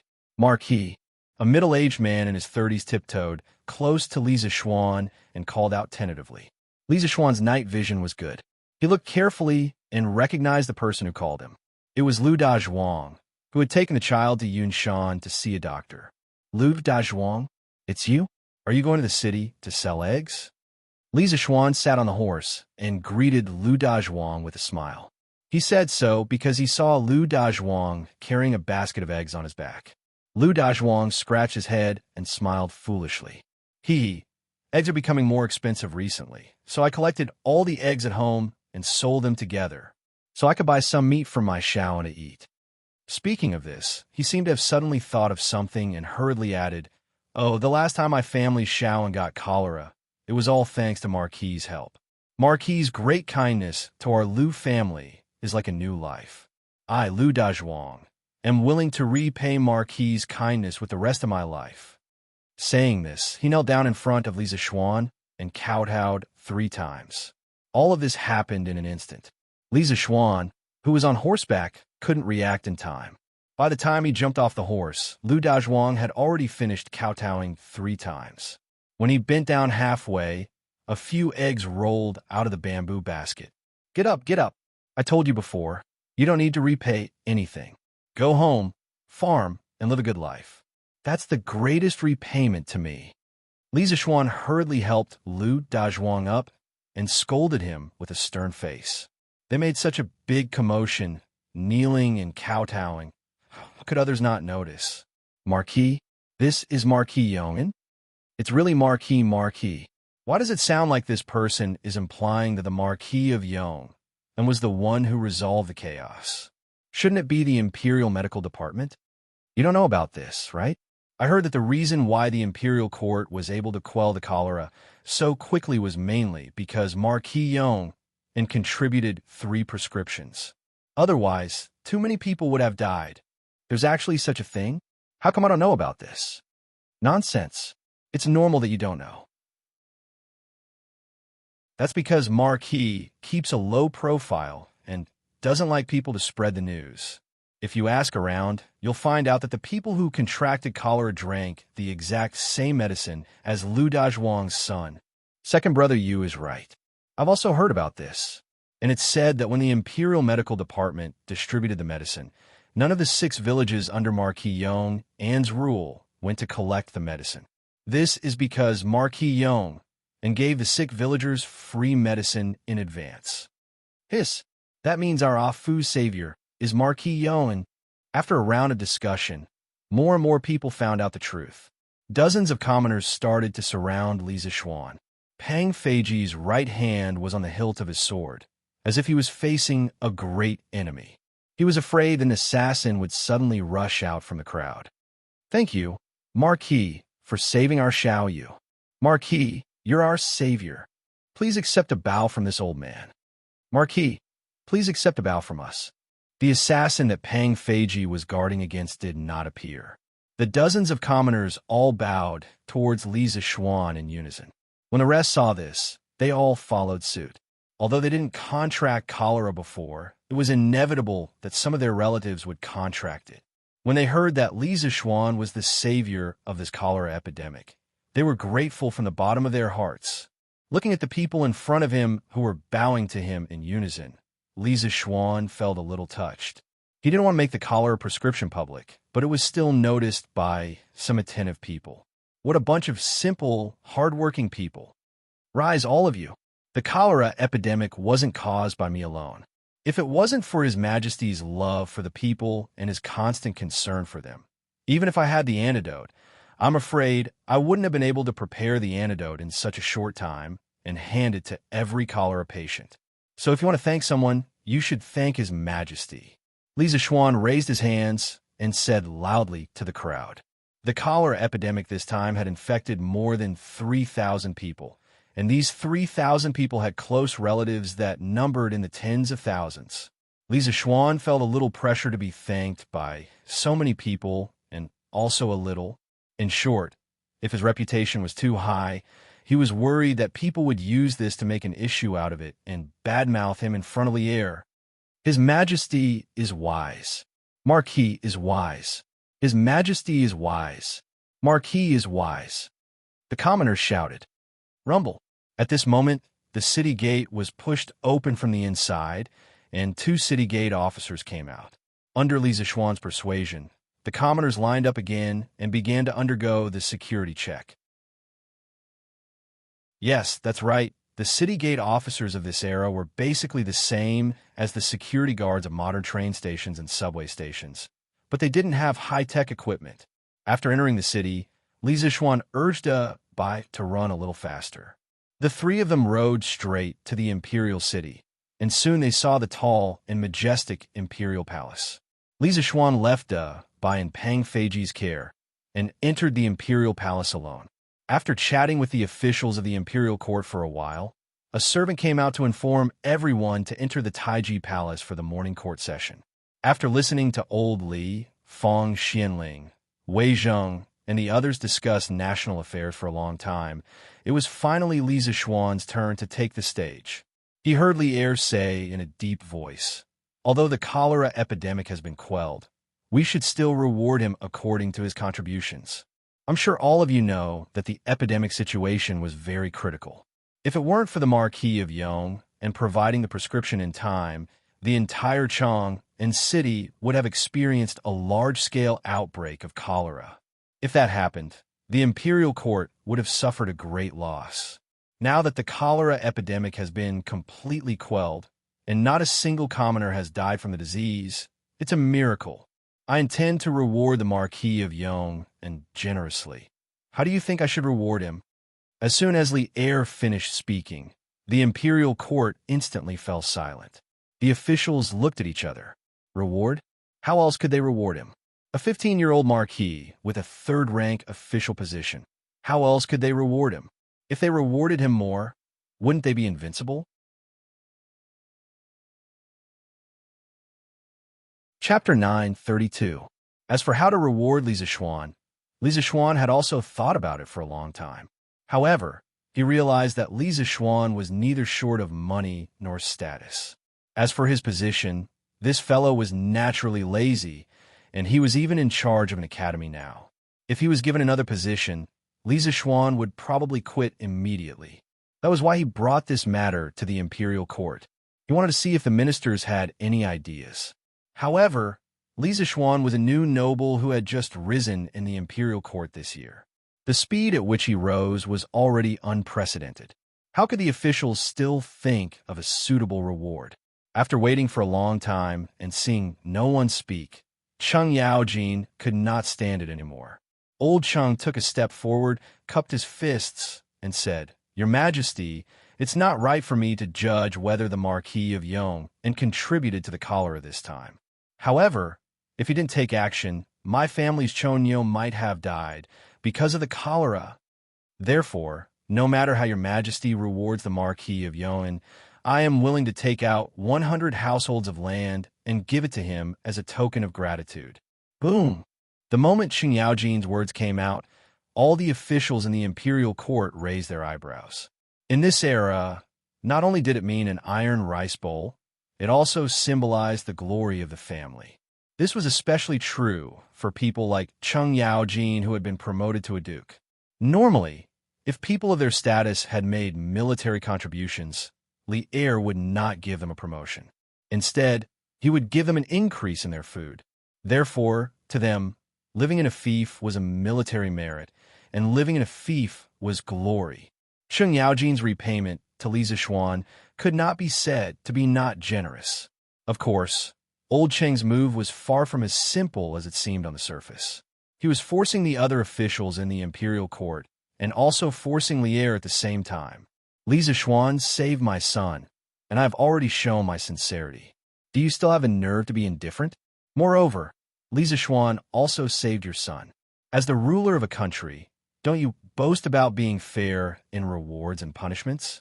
If you don't show some sincerity now, how can you show that you are fair in rewards and punishments?" As expected, Li Er's expression changed slightly, and he revealed a contemplative look.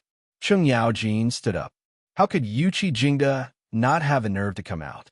Without any hesitation, he stood beside Cheng Yaojin and cupped his fists towards Li Er.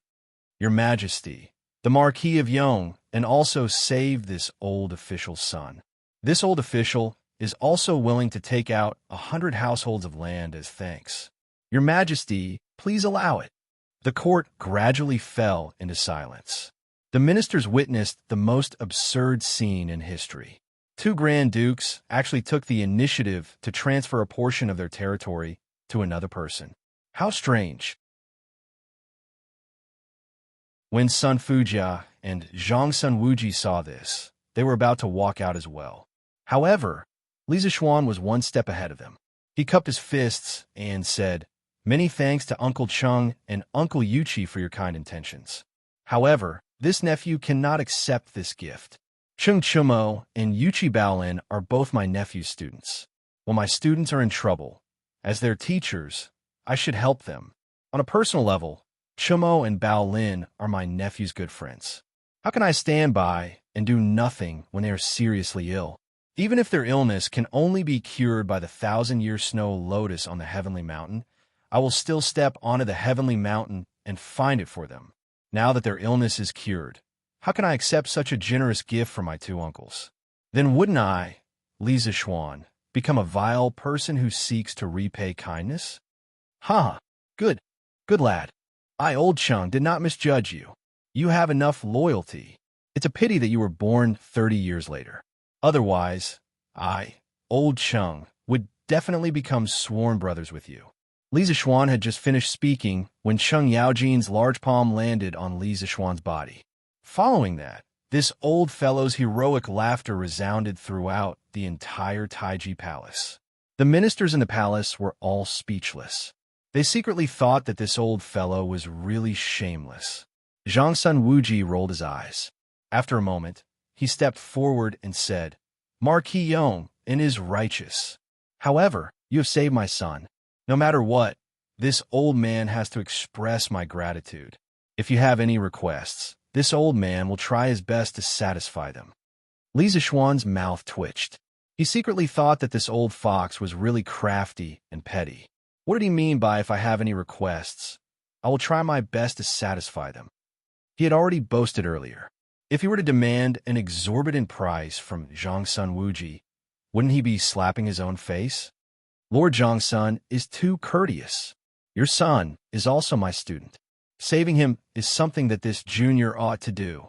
Li Zishuan cupped his hands towards Zhang Sun Wuji and then said in an indifferent tone. Seeing that his ministers were going back and forth, Li Zishuan also couldn't sit still. Oh no, it should be that his face was a little embarrassed.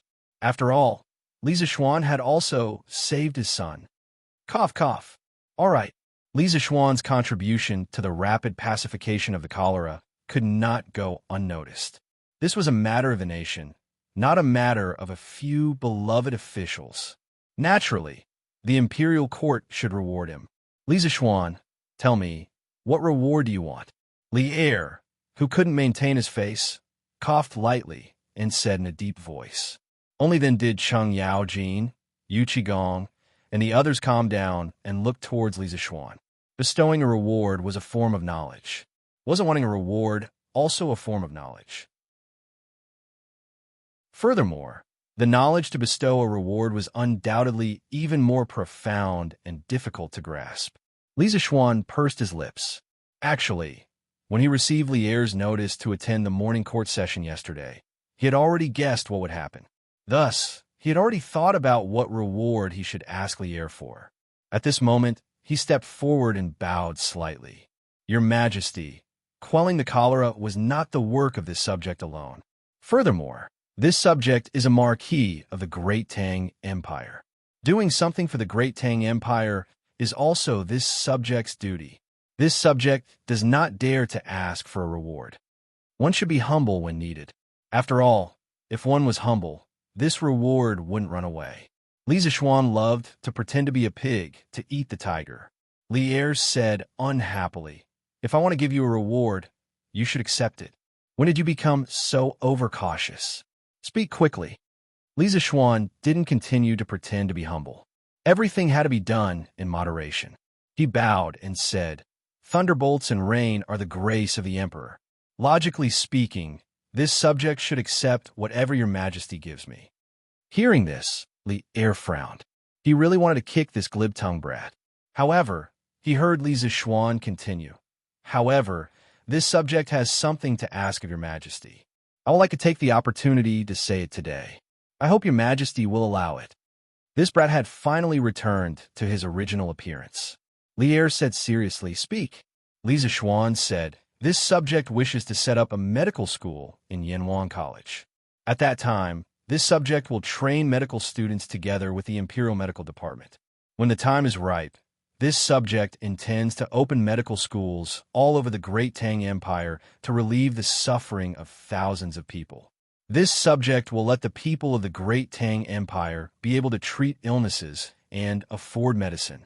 I hope your majesty will allow it. Silence. After Li Zishuan finished speaking, the court immediately fell into silence. No one, including Cheng Yaojin, expected Li Zishuan to make such a strange request. Wasn't he wasting the opportunity? Chapter 9:33. Inside the Taiji Palace. After Lier heard Li Zishuan's words, he muttered in his heart. He thought to himself, why did this brat suddenly change his personality? He didn't even want to take the advantage that was sent to his mouth? Is this the only request? Lier waited for a long time and didn't see Li Zishuan continue speaking. He asked uncertainly, Your Majesty, I only have this one request. I hope that Your Majesty will grant it. Li Zishuan said lightly, Xiao Xianyu. Cheng Yaojin anxiously glared at the side. He wanted to say something, but was pulled back by Qin Xiong. Lier looked deeply at Li Zishuan and then nodded. He said in a deep voice, Okay, I grant it. Among the officials in the palace, some let out a sigh of relief, while others sighed. Thank you, Your Majesty. No matter how others looked at him, Li Zishuan still had a calm and at ease look on his face. He had the demeanor of an expert who didn't care about material gains and didn't care about personal losses. Who knew that before Lier finished speaking, Lier changed the topic and said, I have always adhered to the principle that meritorious deeds should be rewarded and wrongdoings should be punished. Li Zishuan, whether it is saving the 3,000 people from the cholera or establishing the medical school in the future, they're all acts of meritorious deeds for the country. They should be rewarded. Marquis Yong and Li Zishuan, come forward and listen to the decree. Li Zishuan secretly thought that old Li still had a conscience. His move of retreating in order to advance was not in vain. Putting away the messy thoughts in his mind, Li Zishuan walked to the front under the stunned gazes of the officials. He solemnly bowed and cupped his fist, saying, This subject obeys the decree. Lier's eyes narrowed as he scanned the officials in the palace. He then said, Marquis Yong has meritorious deeds for quelling the cholera. With the strength of one person, you saved thousands of people from life and death. At the crucial moment, you didn't claim the credit and didn't become arrogant. You were still able to worry about the country. You're truly a role model for all officials. I have decided to grant you 400 households and 100,000 gold. I will also bestow upon your mother the title of Lady Yi and your wife the title of a Korean third-rank noble lady. Your father, Li Jingma, is a secondary 7th-rank winged cavalry officer. Are you satisfied? Previously, Cheng Yaojin had jumped out and said that he wanted to give 100 households worth of land to Li Zishuan. This gave Lier a little inspiration. Since he could not raise Li Zishuan's title and position, and Li Zishuan did not lack money, he might as well increase his land and land. At the same time, he could also reward his family members with some empty positions. If everything was calculated, the reward would be very generous. In addition to the 600 households that were given to Li Zishuan when he was conferred the title of Marquis Yong, and Li Zishuan now had a total of 1,000 households. What kind of concept was 1,000 households? One must know that the Duke of Lu Country, Cheng Yaojin, only had 700 households. The Duke of Yi Country, Qin Xiong, also had 700 households. The Duke of Wei Country, Li Jing, only had 400 households. Li Zishuan's current land was almost catching up to the Prince of Hejian County, Li Shaogong. According to the records, Li Shaogong had 1,200 households. Li Zishuan was only a small marquis, but his land had already reached a shocking 1,000 households. It was truly inconceivable. Furthermore, 1,000 households land meant that Li Zishuan was now in charge of the life and death of 400 to 500 people. This subject thanks your majesty for your great kindness. Li Zishuan was also shocked by Lier's sudden generosity. He had to admit that old Li's all-round, multi-layered reward plan made him very satisfied. Your majesty is brilliant. Chung Yao Jin was overjoyed. He quickly followed behind Li Zixuan and sang praises. Zhang Sun Wuji hesitated for a moment before saying, "Your Majesty is brilliant." The Marquis of Yong, and cared for the people and even quelled the cholera single-handedly. None of the ancient sages could do this. Your Majesty's generous reward is definitely worthy of the Marquis of Yong'an's name. No matter what, Li Zixuan had saved his son, Zhang Sun Chong. If he, Zhang Sun Wuji, didn't do anything, it wouldn't make sense. Furthermore, the rewards that Li Er gave were all within the rules. It wasn't too out of line. He had no reason to make things difficult for Li Zixuan on this matter. Instead, he might as well fulfill his wish. Since Zhang Sun Wuji had already agreed, who else in the imperial court would dare to come out and cause trouble for such a small matter? Strictly speaking, Li Er didn't give Li Zixuan a promotion. This was the most important thing. Most people could accept this result. Li Er nodded and said, "Yes, Li Zixuan, I heard that Yinhuang College has made an astronomical telescope. Through this mirror, one can observe the sun, moon, and stars in the sky. Is this true?" Once he said that, everyone was shocked. The officials couldn't help but look at each other. They were shocked and speechless. What kind of mirror could observe the sun, moon, and stars in the sky? Why does this sound so much like nonsense? It had to be said that even though these people were high-ranking officials in the imperial court, they weren't as knowledgeable as most of the students in Yinhuang College. Li Zixuan was already prepared. It should be said that from the moment Yin Xiaoning and Mo Lingwei finished making the telescope, he had already expected that Li Er would know about this news soon. Furthermore, he had never thought of exchanging a national treasure like the telescope for money. He would definitely hand it over to the country. At this moment, Li Zixuan cupped his hands and answered, "Your Majesty, the Academy has indeed made an item that can see the moon and stars from hundreds of thousands of miles away. It's called the astronomical telescope. Many teachers and students of the Academy have tried this mirror." Hearing Li Zixuan's confirmation, the officials couldn't stay calm anymore. The quiet and orderly imperial court suddenly exploded like a drop of water in a pot of oil. What? Yinhuang College actually has a magical item that can see the sun, moon, and stars clearly? This can't be, right? I wonder what it's like on the moon. Other than these officials who were just here to watch the show, the eyes of many military bigwigs lit up. Pharmacists, since this astronomical telescope can see the sun, moon, and stars clearly from hundreds of thousands of miles away, can it also see enemies from tens or even hundreds of miles away? It can predict the enemy's moves. This is what it means to predict the enemy's moves first. This magical item must not fall into the enemy's hands. That's right. We must fight for this item. This is a national treasure, not a toy. Seeing that the officials were all discussing in private, Li Er coughed lightly and said, "I heard that the astronomical telescope is more effective at night. Is this true?" "Hey, old Li's information is quite complete." Li Zixuan muttered to himself, and then replied, "That's true. Your Majesty, the light in the day is too strong. If you use the telescope to look at the sky, it's very easy to hurt your eyes, so the effect is better at night." Li Er nodded, then made a decision that stunned everyone.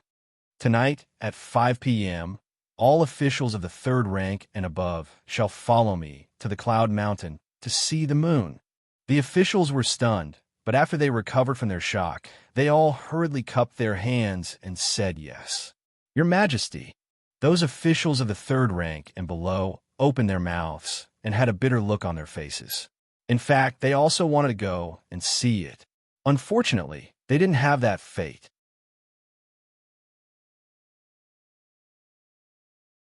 Chapter 9:34. After the morning court session, Li Zixuan finally revealed a proud smile on his face. This morning court session was not in vain. Now, this young master has truly become a big landlord. Li Zixuan sighed in his heart. Now, he had 1,000 households. In this era, there were at least 5 people in a household, and they owned about 100 mu of land. 1,000 households meant 100,000 mu of land. Although the yield of grain was very low in this era, 100 mu of land is only 300 dan, about 30,000 caddies. It could not cover the total amount of land. 100,000 mu of land could produce millions of caddies of grain every year. Even if he only collected 10% of the tax, he would still have millions of caddies of grain.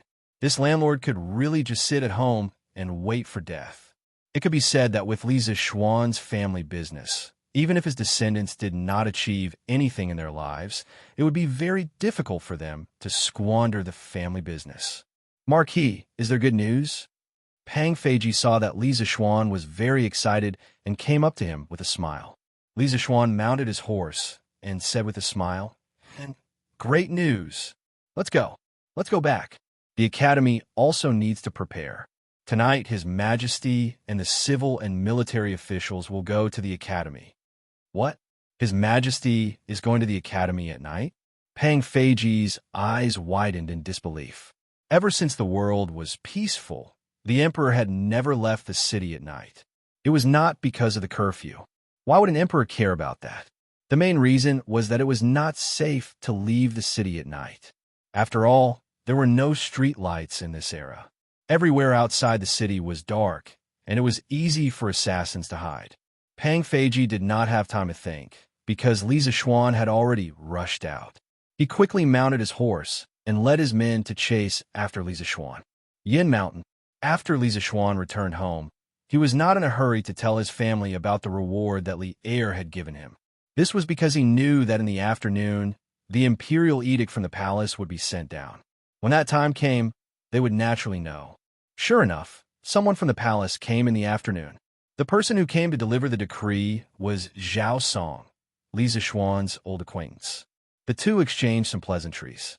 Zhao Song saw that Li Zishuan's family members were all present, so he cleared his throat and took out an imperial edict from one of his followers behind him, reading it aloud. The Emperor of the Great Tang has decreed that we rule the world through literature and subdue chaos through force. Moreover, military commanders and generals were the pillars of the imperial court, the backbone of the country. They were capable of both civil and military affairs, and their contributions to the imperial court could diminish their achievements and not be rewarded with favor.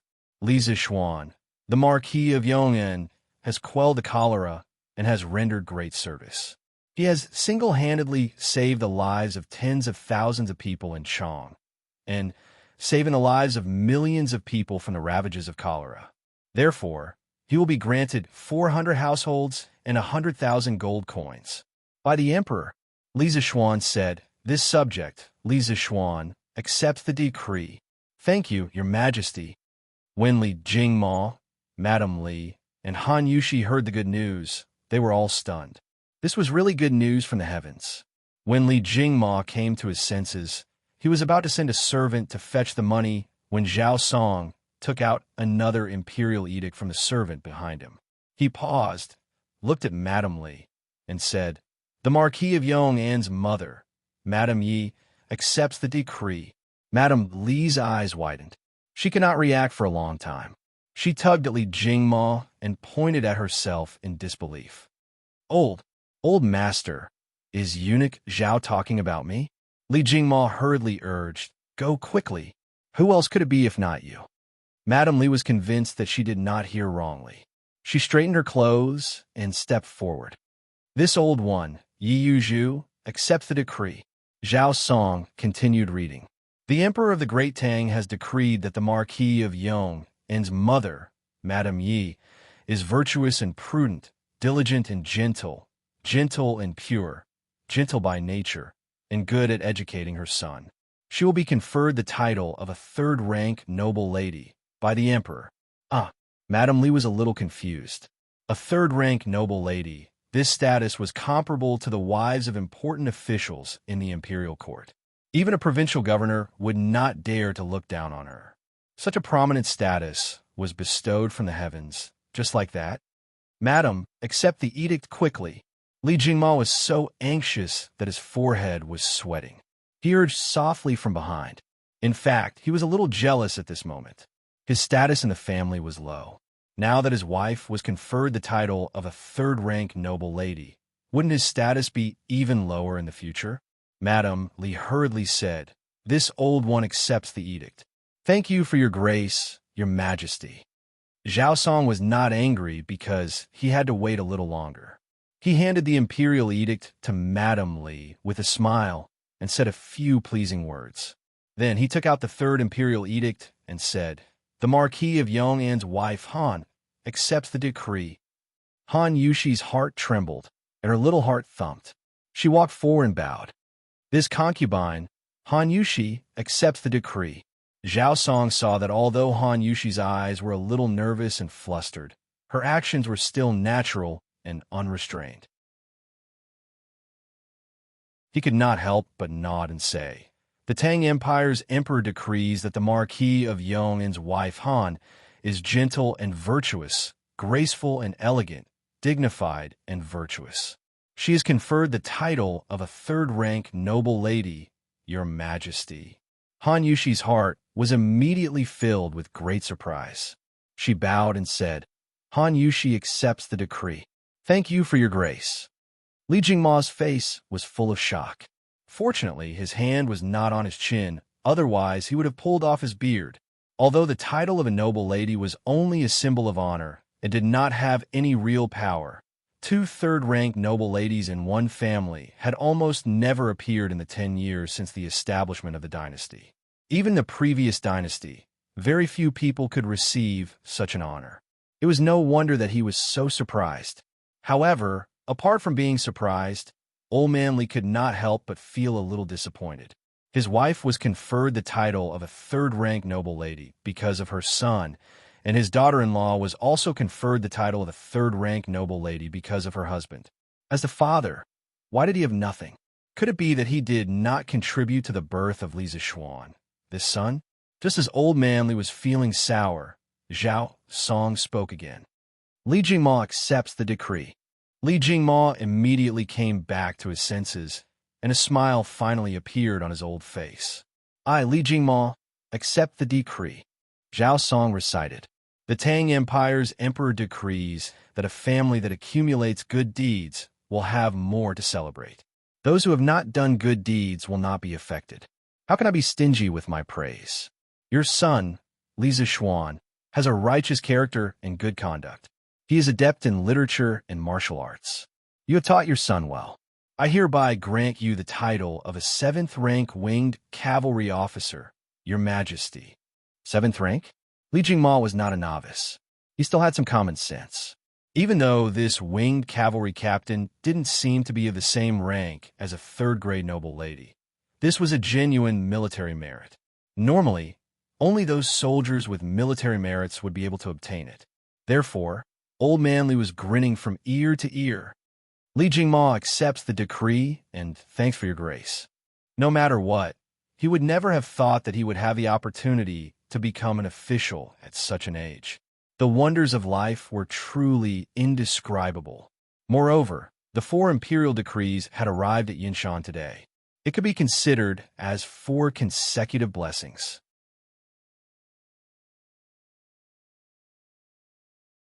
Chapter 9:35. 4 imperial edicts to reward the same family was a rare sight in the Tang Empire. The fact that Li Zishuan was favored by the emperor made people look at him in a different light. But were these rewards really a lot? Not at all. Although there were 4 imperial edicts as rewards, the real benefits were only 400 households and 100,000 gold coins. The rest were nothing more than empty titles. Compared to Li Zishuan's contributions, these rewards were really not much. Think about it. If Li Zishuan did not help, even if Sun Simiao could rush back in time, it was unlikely that he would be able to produce the antidote immediately. With the epidemic spreading like wildfire, the delay in producing the antidote would increase the number of people infected with cholera. When the number of people could not be controlled, the Tang Empire's capital, Chang, would be in great danger. Therefore, the rewards given by Lier were not much at all. Haha, good, good. Today is really a day of great joy. Haha. After Zhao Song left, Li Jingma laughed heartily. It was rare that Madame Li did not dampen old Li's enthusiasm. She looked at her son lovingly and said, "Xin'er is getting more and more favored by the emperor. Thanks to you, Shinner, offering the antidote for cholera, not only did you save the people, but you also earned a title for your father. Your father will be happy for a while. Old Li was immediately unhappy. Huh, madam, weren't you unwilling to let Shinner help the king of Wei treat cholera? Madam Li said unhappily. I was afraid that our son would accidentally contract cholera too. So you're not afraid now? You're just a 7th-rank winged cavalry captain. How dare you talk back to a 3rd-rank honorary lady? You're offending your superiors. Hey, madam, this is not how things are supposed to be. Seeing their parents quarreling, Li Zixuan and Han Yushi couldn't help but look at each other and smile. This was life. Brother, why are you all rewarded but not Lan? Lan is your sister. I also contributed. The little cutie tugged at Li Zixuan's arm and looked up at him. Overjoyed, Li Jingma and Mrs. Li discussed and decided to return to the Li mansion in Chang'an for a while. According to Li Jingma's father, such a joyous occasion should be celebrated with the servants in the mansion. Although it was comfortable to live in Yanshan, it was not as lively as Chang'an. Before leaving, Madame especially called Li Zixuan to the side and said, Xin, you and Yushi have been married for quite some time now. It's time for you to have a child. Mother and your father are going back to Chang'an to stay, and will bring Lan back as well. You and Yushi must hurry up. Mother is waiting to hold a grandson. Li Zixuan was suddenly enlightened. He finally understood why the old couple had suddenly clamored to return to Chang'an. It turned out that they wanted to create a couple's world for him and Han Yushi. Mother, we are still young. What's the hurry? Mrs. Li Zixuan couldn't help but slap Li Zixuan's arm. What's wrong with being young? Look at Mei Jun and Han Xiaoyan. Aren't they the same as you? Look at how adorable his Huan is. You and Yushi should hurry up. Li Zixuan didn't want to disappoint his mother, so he didn't say much. He just vaguely agreed. Around 3 in the afternoon, Li Jingma and Madame Li brought Lan who also missed Chang'an. They dressed lightly and rode down Yanshan in a carriage, rushing towards Chang'an. Li Zixuan asked Pang Feiji to bring a team of personal guards to follow behind them. He entrusted them to stay in Chang'an and protect his parents. As for himself, Li Zixuan felt that he didn't need protection at all. The academy had 3 great grandmasters guarding it, so it was very safe. After watching his parents leave, Li Zixuan didn't have time to spend some alone time with his wife. He was called over by Mo Zhong to Yanwan College. Li Gang heard that Li Zixuan was going to bring the civil and military officials to the academy to admire the moon with binoculars tonight. He wanted Li Zixuan to return to the academy in advance to take charge of the situation and make arrangements in advance to prevent any accidents. The old teacher had already treated the academy as his home. The students of the academy were his children. If something happened to Li Zixuan in the academy, the entire academy wouldn't have an easy time. Therefore, the old teacher was especially attentive. At 5:45 p.m., the sky gradually darkened. A full moon appeared in the sky, but it didn't look very bright. The civil and military officials who were admiring the moon, led by Li Zixuan, ascended Yanshan and arrived at the gate of the academy. They saw that there were big lanterns hanging on both sides of the road leading out of the academy. They were hung up every 5 steps, making the entire academy as bright as day, even at night. Li Zixuan brought the leadership of the academy to the school gate to welcome them personally. Huh, I'm just here to try the binoculars. You're so good, making such a big fuss. I wonder how much money you've spent. After exchanging pleasantries, Li Zixuan pointed at Li Zixuan and scolded him jokingly as he walked. Li Zixuan cursed in his heart, but he said, Your Majesty and the officials of the imperial court came to the academy to admire the moon. Of course, the academy should prepare in advance. Otherwise, if Your Majesty and everyone accidentally knocked or bumped into each other in this pitch-black darkness, wouldn't it be my fault? Huh, you're getting more and more glib-tongued, Li Zixuan said unhappily. After exchanging a few more words, they arrived at the courtyard of Guanghua Building. A huge binoculars came into view. Li Zixuan looked at it with interest. He touched and knocked on it for a long time before asking, "How do I use this?" Li Zixuan explained, "Your Majesty only needs to put your eyes in front of the cylinder. Then you'll see a whole new world." The angle of the binoculars had been adjusted in advance. There was no need for Li Zixuan to do anything. He just needed to look. Li Zixuan nodded. Under the gazes of the officials, he bent his knees slightly and put his eyes in front of the binoculars. Suddenly, Li Zixuan opened his mouth in shock. He saw a bumpy sphere in the binoculars. When the attentive officials saw this, they couldn't help but be secretly shocked. Even before Li Zixuan ascended the throne, he didn't show his emotions on his face, let alone now that he was the emperor. He didn't show his emotions on his face. But now, Li Zixuan looked so surprised that people couldn't help but think, what kind of scenery could surprise Li Zixuan, the emperor of a country? The more they thought about it, the more eager they were to use the binoculars. But here came the problem. Li Zixuan had been in front of the binoculars for almost 15 minutes, but he still didn't have any intention of leaving. What could the officials do? Could they go up and kick Li Zixuan away? So they could only wait at the side for Li Zixuan to finish using it.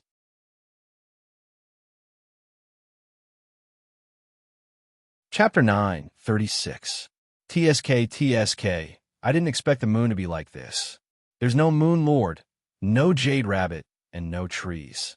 It looks like there's only barren mountains and dry rocks.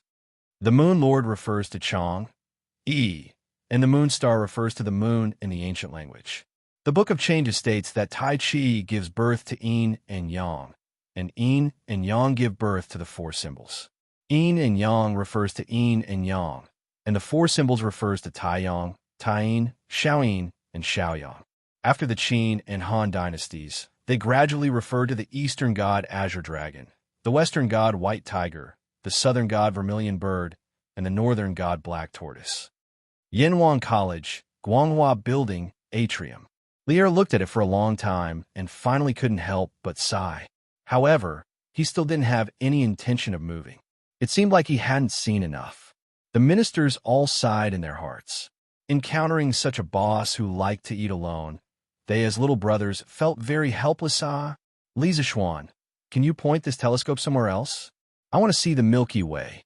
Well, the origin of the word Milky Way is unknown, but there was the word Milky Way before the Sui dynasty. There were earlier names like Milky Way, and so on. Lier reluctantly moved his eyes away from the telescope and said to Li Zixuan. All the officials were cursing in their hearts. Lier was really pushing his luck. They hadn't even seen the moon yet, but Old Li wanted to see the Milky Way. He was pushing his luck. Most of the ministers were angry, but they didn't dare to say anything. However, there were always one or two brave ones. Your Majesty, why don't you let me see what the moon looks like? I've lived for most of my life and have seen everything, but I've never seen what the moon looks like. Cheng Yaojing couldn't help but mutter. Old Li didn't take it to heart. He laughed and said, Jijia, there's no hurry. The night is long, and there's still a long time. Besides, it'll be late at night, and the moon will rise. You'll see it more clearly, right? Everyone was speechless, thinking that Lier was really a shameless old scoundrel. Seeing Li Zixuan looking at him again, Li Zixuan had no choice but to bow and say, Your Majesty, this telescope is just a prototype. There are still many imperfections, so it is not enough to see the celestial bodies outside the moon. If you want to see other celestial bodies in the Milky Way, you have to wait for the Academy to make a greater technological breakthrough in the future. To be honest, this telescope was still very crude, and its image was not very clear. It could barely be used to see the moon, but as for other celestial bodies, forget about it. Lier shook his head and said with a smile, It's fine. I just want to see what's the difference between using this telescope and using the naked eye. When Li Zixuan heard this, he could only nod in agreement. He looked up at the night sky. Fortunately, the weather was very good tonight. He could clearly see a band of light in the night sky. That was the Milky Way. Li Zixuan stepped forward and pointed the telescope at a random location in the Milky Way, then said, Okay, Your Majesty. Lier nodded. Under the covetous gazes of the officials behind him, He once again put his eyes in front of the telescope's eyepiece. What he saw made Li Er feel as if he was in a sea of stars, surrounded by boundless stars. Further away, there were dreamy and magnificent nebulae and star clusters, giving people a strong visual impact. In a vast dark space, everything seemed so small. Emptiness, vastness, loneliness, shock, and all kinds of complicated emotions poured into Li Er's heart in an instant, making him the supreme ruler of the human world, a little confused at this moment. Seeing that Li Er was silent for a long time, the officials couldn't help but look at each other. They didn't know what Li Er had seen that made him silent for so long. Cheng Yaojin was so anxious that he scratched his ears and cheeks. If the person squatting in front of the telescope was not Li Er, but someone else, old Cheng would probably go forward and kick him away and take his place to enjoy himself. In fact, Li Zixuan quite understood Li Er at this moment. In his previous life, when he went to the cinema to watch Interstellar, he had been severely shocked. Some movies were not worth going to the cinema to watch. The big screen also exposed the shortcomings. Some movies were born for the big screen. When he went to the cinema to watch Interstellar, he was deeply shocked by the visual effects on the screen. Even after walking out of the cinema for a long time, his heart was still in a state of accelerated heartbeat, and he did not calm down for a long time. It was also because of this that he had specially gone to the capital's planetarium in order to feel the vastness of space and the brilliance of the interstellar. Those who had seen the star chart in space, regardless of whether they were men or women, could not resist its charm. At that time, his dream was really the sea of stars. If a technology company wanted to recruit volunteers for interstellar travel, he really might have given it a try. However, this was just his unrealistic dream at that time. Later, his dream became a house, a car, and money, and he completely became a layman. As a modern person, he was so shocked when he saw space. How could Li Er, an ancient person, be indifferent when he saw space for the first time? After about 15 minutes, perhaps he felt that his legs were a little tired from standing. Li Er finally came back from space. His face was full of absent-mindedness. He walked to the side and stood beside Li Zixuan, giving up the position of the telescope. Cheng Yaojin could not wait any longer. This old guy was afraid that someone would beat him to it. He rushed to the front of the telescope and shouted, "Xiao Xian, quick! Quickly point this guy to the position of the moon. Old Cheng, want to see if there are any fairies on it." Hearing this guy start talking nonsense, everyone could not help but laugh. Li Zixuan had no choice but to step forward and point the telescope at the position of the moon. Old Cheng smacked his lips and began his journey to the moon. Li Zixuan returned to his original position. Seeing that Li Er was still in a daze, he said, "Your Majesty, what do you think after seeing this Milky Way?" Li Er murmured, "Vast, vast. I feel that I am so tiny in the midst of all the stars in the heavens. Previously, you said that the ground under our feet was a sphere. At that time, I didn't believe it. Tonight, I completely believe it. In the past, I was still complacent about conquering this land, but compared to the universe, this land is probably as small as a speck of dust." After a pause, Li Er looked at Li Zixuan with a burning gaze and said faintly, "Marquis Owen, is it possible for Yin Huang College to let me go to the sky to take a look at my lifetime?" Li Zixuan was speechless. He never thought that old Li's feelings after seeing space were to actually want to go to the sky. Could it be that Li Er wanted to conquer the sea of stars in the future? Wasn't that too ridiculous?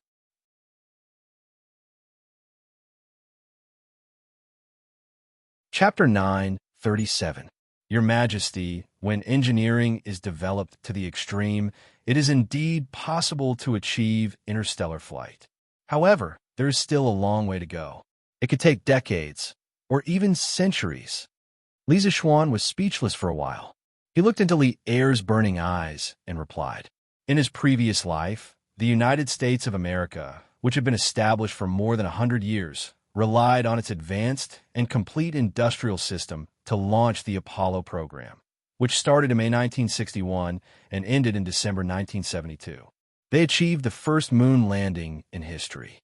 The entire Apollo program lasted for about 11 years and cost more than $25 billion.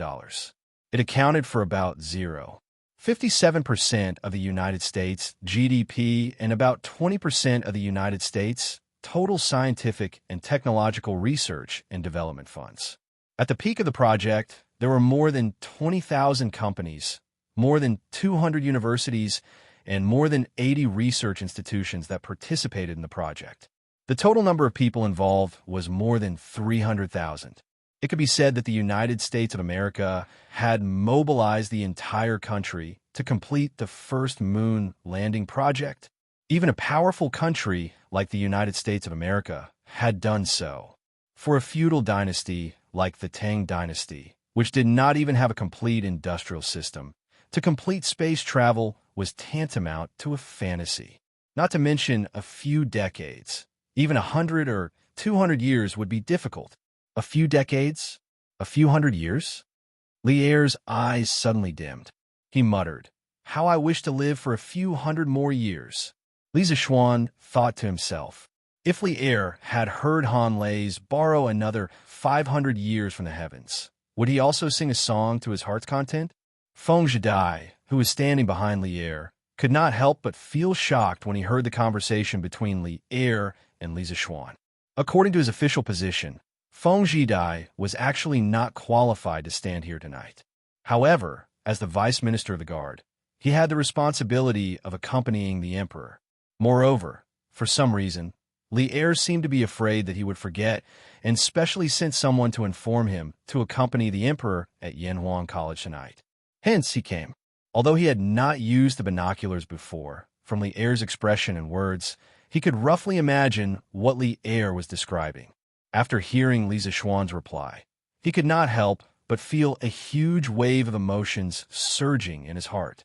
This was because Li Zixuan did not give Lière a direct negative answer. Instead, he said that it would take decades or centuries. This was a mission that seemed impossible to ordinary people, but Li Zixuan had turned it into a goal that could be achieved. This had completely overturned Feng Zhidai's understanding of the world. During his stay in Chang, and he had collected a lot of information about Li Zixuan. The more he read, the more surprised he became. He was even more confused about Li Zixuan. Tonight was the first time he came to Yanhuang College. The majestic college was like an immortal palace standing on the top of a mountain. However, Li Zixuan, a mortal younger than him, seemed to have the ability to surpass immortals. He could talk about interstellar flight, which completely broke his understanding. Feng Zhidai felt that Li Zixuan's ability was even more terrifying than the so-called martial arts of the Grandmaster realm. He could win in terms of individual bravery, but what could he use to fight against this kind of power that he couldn't understand? If he made an enemy of such a person, he wouldn't even know how he died. At this moment, Feng Zhidai was deeply grateful for his original decision. Li Zixuan was very difficult to defeat, and with the help of someone like Li Zixuan, Feng Zhidai felt that if the Feng family had the slightest disloyalty, they would definitely die a horrible death. At the same time, he also rejoiced for his father's wise decision. Earlier on, some of the tribes under the Feng family had tried to persuade Feng Ong to establish himself as the king, but Feng Ong had refused. Now it seemed that the older the ginger, the spicier it was. At this time, Cheng Yaojin had already come down from the platform where the telescope was placed. The other ministers went up to look at the moon according to their ranks and qualifications. Old Cheng kept muttering things like there are no fairies and no energy. He looked very disappointed. At this moment, Lière had already recovered a little. He whispered to Li Zixuan earnestly, "Develop Yanhuang College well. Although I won't have the chance to go up and see in my lifetime, I hope that one day my descendants can jump out of this land and go to other places to see it." Li Zixuan inexplicably felt a toothache. Old Li said it so lightly, but he didn't want to dampen Lière's enthusiasm, so he replied, "Yes, Your Majesty. We will definitely not disappoint Your Majesty." Lière nodded and looked up at the sky. He couldn't help but sigh when he thought of the vast starry sky he had seen earlier. That scene would probably stay in his mind for a long time, and he wouldn't be able to forget it. Before Panga died, he turned into the sun and moon. His left, I was the sun, and his right, I was the moon. The mountain and sea scripture. Western scripture of the great wilderness also states that Emperor Jun's wife, Changxi, gave birth to 2 moons. At this time, there were rabbits and toads in the moon. But from what I see, this moon seems to be barren. Sure enough, everything in this world is seen with your own eyes. In ancient legends, the sun and moon were transformed from the eyes of Pangu. The mountain and sea scripture also states that Emperor Jun's wife, Changxi, gave birth to 12 moons. Emperor Jun was a mythical figure in the Shang Dynasty. After looking at the moon with a telescope, Old Fong couldn't help but sigh. Hey, I say, Old Fong, if there are no fairies on the moon, then there are no fairies. You are complaining so much here. Aren't you afraid that sister-in-law will? Hee hee. Sheng Yaojin couldn't help but make fun of Fong Xianling after listening to him for a long time. Everyone roared with laughter. Few people didn't know that Fong Xianling was afraid of his wife. You, Cheng Jijia, if you continue to talk nonsense, do you believe that I won't go to your house and tell sister-in-law what you muttered before? Fong Xuanling's face turned red, and he pointed at Cheng Yaojin angrily. As the saying goes, don't expose a person's shortcomings. Cheng Yaojin was too immoral. While these people were making fun of each other, there was never a shortage of people around the telescope. The courtiers who had never used it came up one by one to try it. After about 2 hours, almost all the courtiers had tried the telescope. At this time, a middle-aged man in a Taoist robe walked out of the crowd. He had a jade-like complexion and a graceful demeanor. It was Li Chunfeng. He was only a minor official in the Imperial Historian Bureau. Logically speaking, he wasn't qualified to be here tonight. He heard from the Imperial Historian Bureau that Li Er was going to bring courtiers above the 3rd rank to the Cloud Mountain to use Li Zishuan's newly made telescope to observe the moon. He was curious, so he asked Li Er personally for a spot. When Li Chunfeng met Li Er for the first time this year, he left a deep impression on Li Er with his knowledge of the calendar. When Li Er heard that Li Chunfeng wanted to go to the academy to observe the moon, he thought about it and agreed. At this moment, seeing that this man in a Taoist robe also wanted to use the telescope, Li Zishuan was curious. He couldn't help but ask, "May I know who you are?" Li Chunfeng smiled and bowed. "I am Huang Guanzi. Greetings, Marquis Yoan."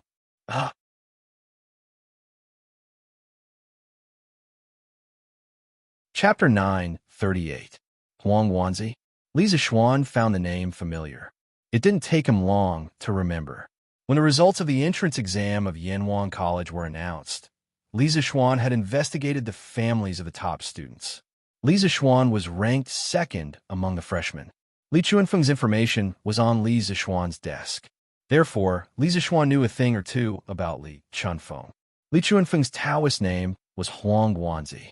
In the first year of Jingguan, he made 18 comments on the Wuyin Yuan calendar written by Fu Rinjun, a Taoist priest. Li Er appreciated his talent and accepted 7 of his comments.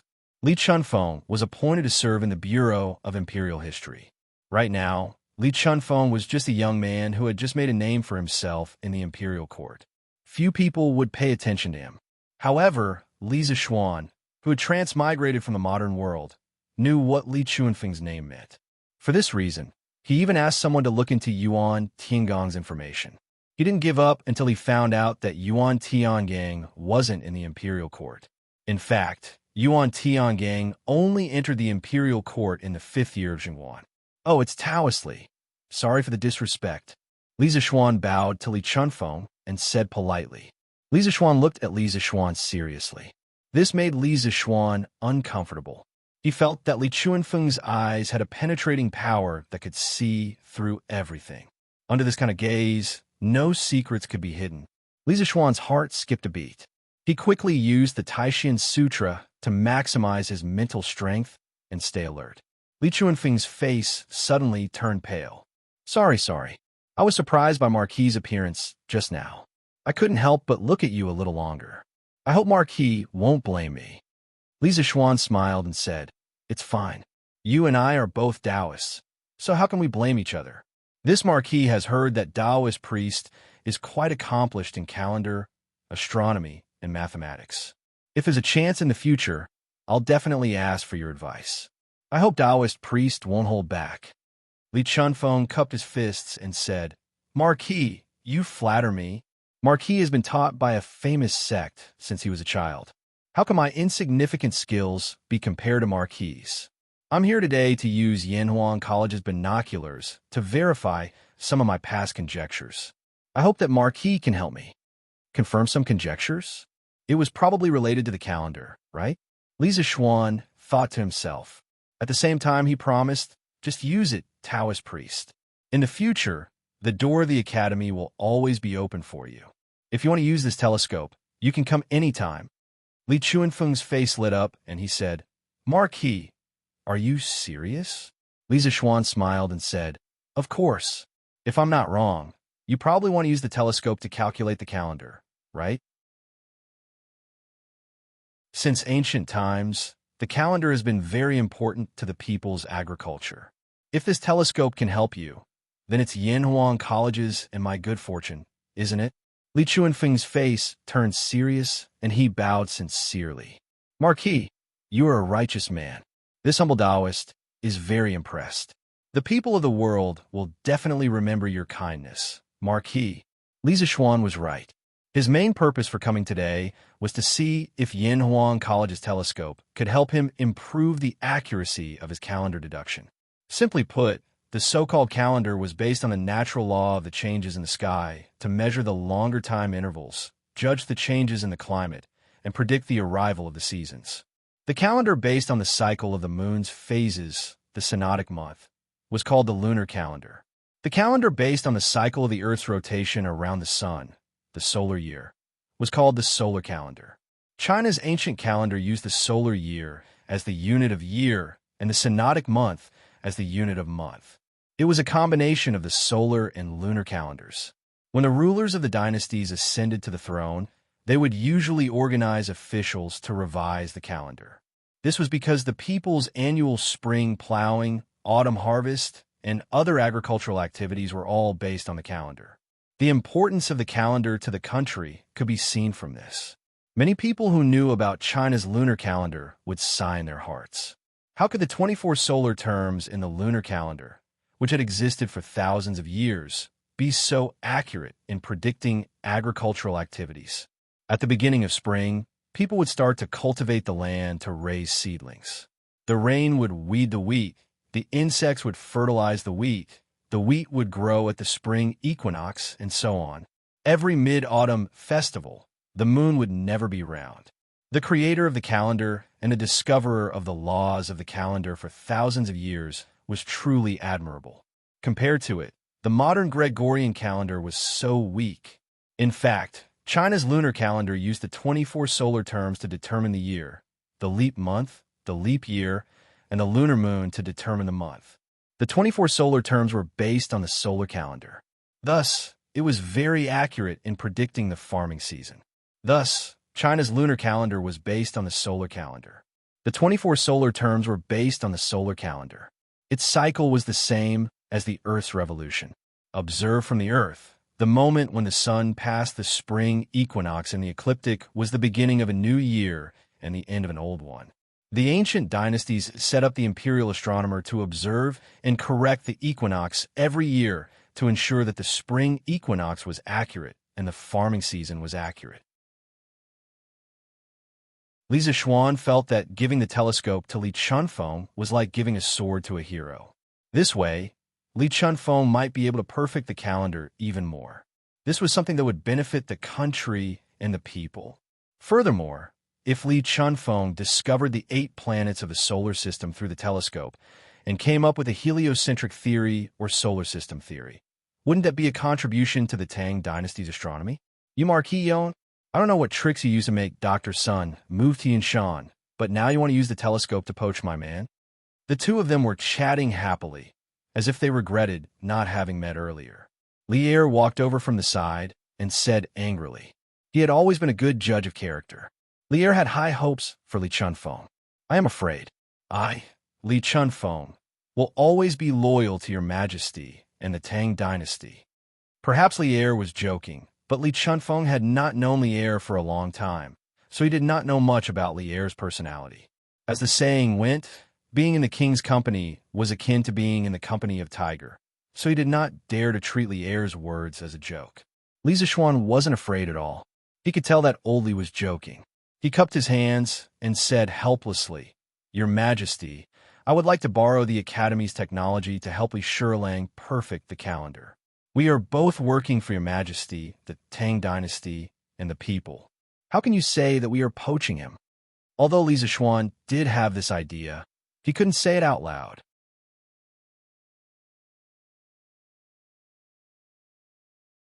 Chapter 939. In fact, Li Zishuan wasn't the only person he wanted to poach. He wanted to poach a few other people as well. Previously, he had mentioned in the imperial court that he wanted to establish a medical school in Yanwang College. This wasn't something he said on the spur of the moment. He truly wanted to contribute to the development of Tang Dynasty's medical science, not only for others, but also for himself. As the saying went, how could people not get sick after eating grains? He had a strong internal energy, so he wasn't worried about getting sick. However, what about his family? What if they got an incurable disease? What could he do with his half-baked medical skills? Sun Simiao had great medical skills, but how could he be in Chang'an every day? Therefore, Li Zishuan had to push the development of Tang Dynasty's medical science on the right track, even if it was for the sake of his family's health and longevity. The cholera incident had given him a huge warning. Just think about it. If he didn't happen to know a few prescriptions for cholera, Chang'an might have been hit by a large-scale cholera outbreak. As the saying went, when a nest was overturned, no egg would remain unbroken. When that time came, how would their family be able to stay in one corner of the country? The only way was to develop medical science and establish a medical school. However, establishing a medical school required a large number of medical-related talents. That was why Li Zishuan had made a request to Li Er in the imperial court. He wanted the Imperial Physician Bureau to help Yanwang College train medical students. Of course, it was not a bad idea to poach a few imperial physicians with excellent medical skills and noble medical ethics into the Yanwang Academy during the process of nurturing them. The moon viewing event lasted until around 9 in the morning. When they were about to leave Yanwang College, a group of military officials asked Li Zishuan if the telescope could be used in the military. After Li Zishuan gave a positive answer, the military officials requested Li Er to ban the telescope manufacturing technology in Yanwang College and put on the list of prohibited weapons. Only Tang Dynasty's fourth-ranked generals and above had the right to own it. Reality had proven that none of these bigwigs who had been able to make it to their current positions in the imperial court were fools. Even without Li Zishuan's reminder, they could imagine just how great of a threat it would be to their side if the telescope were to fall into the enemy's hands. Li Er naturally understood this as well. He didn't think too much about it and agreed to Li Jing, Qin Xiong, and Niu Jinda's request. However, before leaving, Li Er asked Li Zishuan in front of all the officials, "You're now an adult. Do you have a courtesy name?" According to the weekly system, a man will be crowned at the age of 20.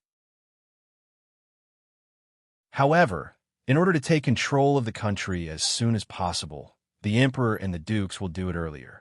Legend has it that King Wen of Zhou crowned at the age of 12 and King Cheng crowned at the age of 15. Later generations changed according to the time and place. Among the people, it was held from the age of 15 to 20. Li Zishuan was about to reach the age of 15, so he could be considered an adult. Li Zishuan naturally replied that he didn't have one. Li Er smiled and said, "You're multi-talented and you're proficient in both literature and martial arts." Zhuge Liang once said in the Book of Commandments that a gentleman should cultivate his body with quietness and cultivate virtue with frugality. Without living a simple life, there is no way to show one's aspiration. Without being tranquil, there is no way to reach far. I hope that you can look at the big picture and have lofty aspirations. You'll be ambitious. In ancient times, people not only had names, but also had names and even nicknames. For example, Zhuge Liang had a name called Kong Ming and was called Crouching Dragon. Another example was Bai Juyi. His name was Bai Juyi and his courtesy name was Letian. He also had a nickname, Fragrant Mountain Hermit. Therefore, the names of the ancient people should be divided into three types: name, courtesy name, and nickname. The name was the official name for oneself. The courtesy name was the continuation of this name, and the nickname represented one's ambition. Before Li Zishuan could say anything, Feng Xianling clapped his hands and laughed. Wonderful! Wonderful! In the Zhuan, Zipai once said that a gentleman knows the big picture and knows the big picture. A villain knows the small picture and knows the small picture. One knows the big picture and the other knows the big picture. Marquis Yong is so lucky. Li Zishuan thought about it carefully for a long time and felt that Li Er's words were not bad. He cupped his hands and said, "Thank you, Your Majesty, for the words. I will remember Your Majesty's admonition today." Li Er, who liked to trick people, finally didn't trick him this time around. Li Er nodded his head in satisfaction. The rest of the officials looked at Li Zishuan with envy. This was the first time Li Er bestowed words to a court official. They never thought that this great honor would fall on Li Zishuan, who had just entered the court for less than a year. It really made them feel a little jealous. Li Zishuan, who had a big heart and nerves, was naturally not afraid of the envy and jealousy of others. After Li Er and the ministers left, he returned to the courtyard and spent a rare two-person world with Han Yushi, cough cough. Although there was still Xiao He and Xiao Shi in the courtyard, but these two girls had heard the word bed too many times, so Li Zishuan no longer treated these two girls as outsiders. They shamelessly fooled around until 1 o'clock in the morning before going to sleep. Li Zishuan slept comfortably until the sun was high in the sky the next day before he woke up. Li Zishuan stretched his body and ate the breakfast that Xiao Shi had prepared. He then went to the academy. There were still many things to do there. First of all, he had promised Mo Lingwei that he would persuade her father, Mo Lingwei. However, there were a lot of things to do yesterday. He had to attend court, receive the imperial edict, and receive Li Er and the other big shots who came to the academy to look at the telescope. Therefore, Li Zishuan did not have time to do this. However, since he had promised Mo Lingwei, he had to get it done as soon as possible.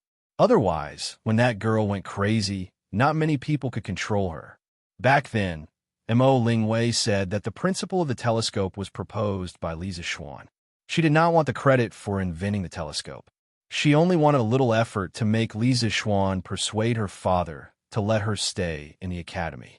However, from the looks of it now, this credit was undoubtedly more worth it for her. This was because Li Zishuan realized that it was very difficult for his current noble rank and official position to be promoted, unless he made a very significant military contribution, such as the war that destroyed the country. Li Er would not let him be promoted.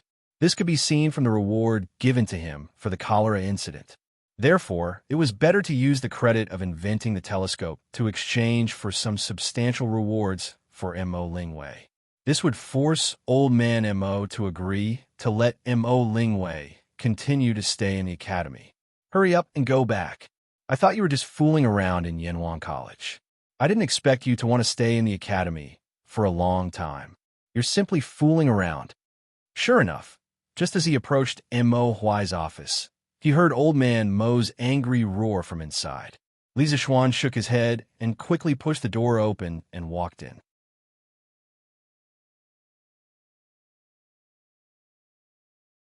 Chapter 940. Father, why can't I study at Yanwan College?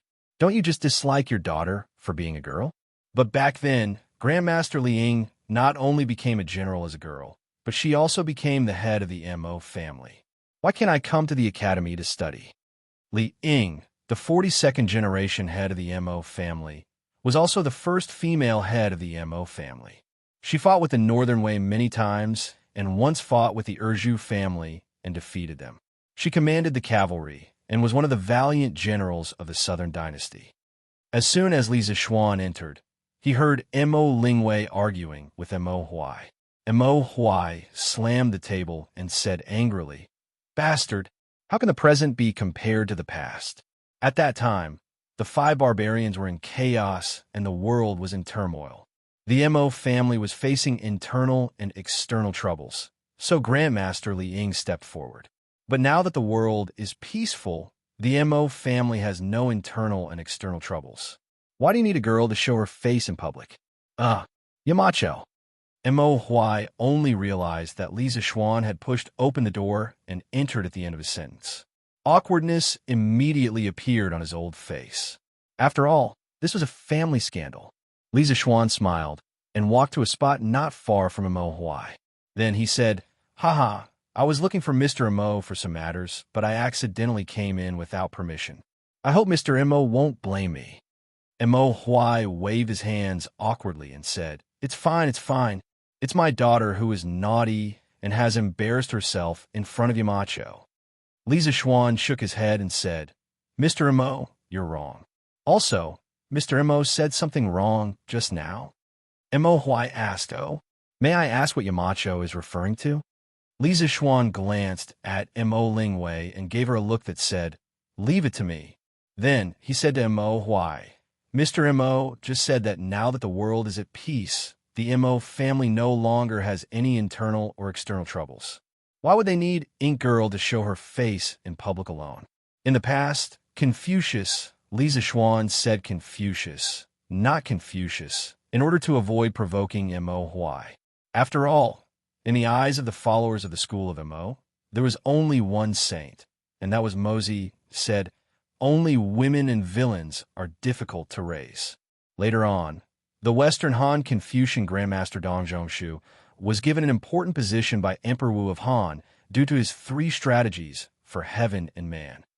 Emperor Wu then adopted Dong Zhongshu's theory of heaven and man interaction, the 3 cardinal principles and 5 constant principles, and officially proposed abolish the 100 schools of thought and respect Confucianism. The result of this was that men were superior to women and women were inferior to each other. Originally, I thought that the concept of men being superior to women would only exist in Confucianism. Who would have thought that it would also exist in Moism? But Mr. Mo, don't forget that when the Mo family's divine ancestor was recruiting followers of the school of Mo and promoting Moism, did he mention anything about men being superior to women and women not being allowed to show their faces in public? Confucianism has changed a lot since then. I don't want, and I believe that Mr. Mo and the Mo family's divine ancestor don't want Moism to follow in the footsteps of Confucianism, right? Women's rights. Although Li Zixuan wasn't a woman, he also felt that the excessive concept of men being superior to women was very detrimental to the development of society. Perhaps he could use the Mo family and Mo Lingwei to set an example for women's rights in this era. Moreover, if he let go of women's rights appropriately, it would also help to liberate society's productivity. Good, good, good. Yamacho, what you said is too good. Every word that Li Zixuan said was in Mo Lingwei's heart. She also wanted to say these words, but she felt that they weren't as imposing as Li Zixuan's. As soon as Li Zixuan finished speaking, Mo Lingwei excitedly clapped and cheered. At the same time, she couldn't help but sigh in her heart. To be able to say such words, it was obvious how much respect Li Zixuan usually had for Han Yushi. What an enviable couple. Mo Lingwei was happy to hear this, but Li Zixuan's words were like a heavy hammer that smashed fiercely into Mo Huai's chest. His expression changed drastically, and his brows were tightly knitted.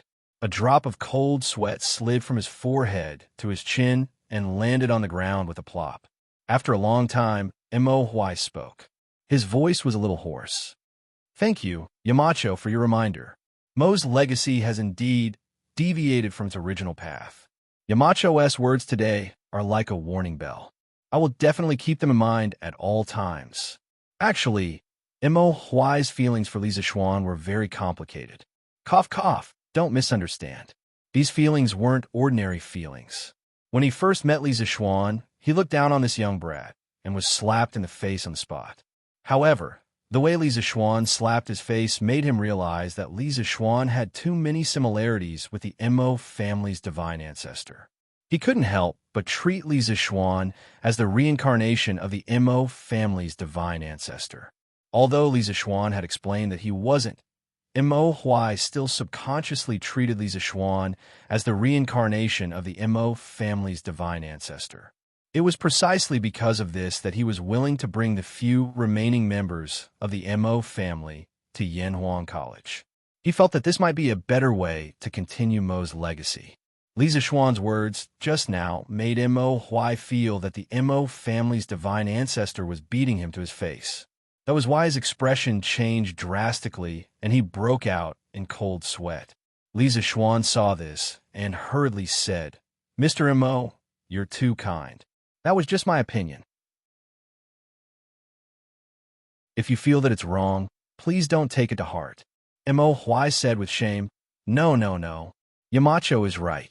This old man brought the Mo family's disciples into the world for several months.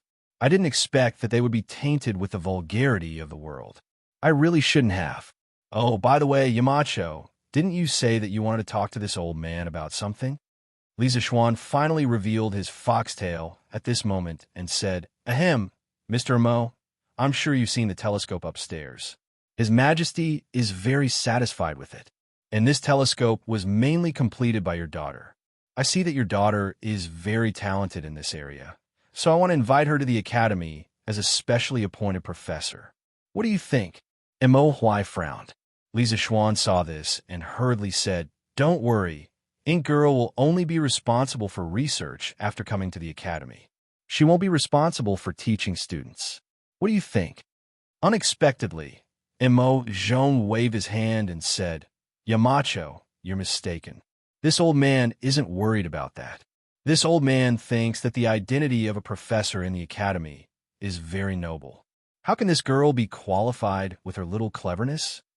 Li Zixuan laughed and said, Mr. Mo, you don't have to worry about that. Ink Girl's knowledge and ability are obvious to everyone. As the saying goes, a hero doesn't care about his background. A person's ambition doesn't depend on his age. The academy needs to promote talent. Ink Girl is completely worthy of the title of a specially appointed professor. Mo Huai couldn't help but feel happy when he heard Li Zixuan praise his daughter. After all, she was still his biological daughter. In that case, this old man has no objections. Mo Huai glanced at his daughter and nodded. Wow, Dad, you finally agreed. That's great. You're so open-minded. Mo Lingwei, who had gone through a lot and finally got what she wanted, immediately flattered him without hesitation, causing Mo Huai to roll his eyes.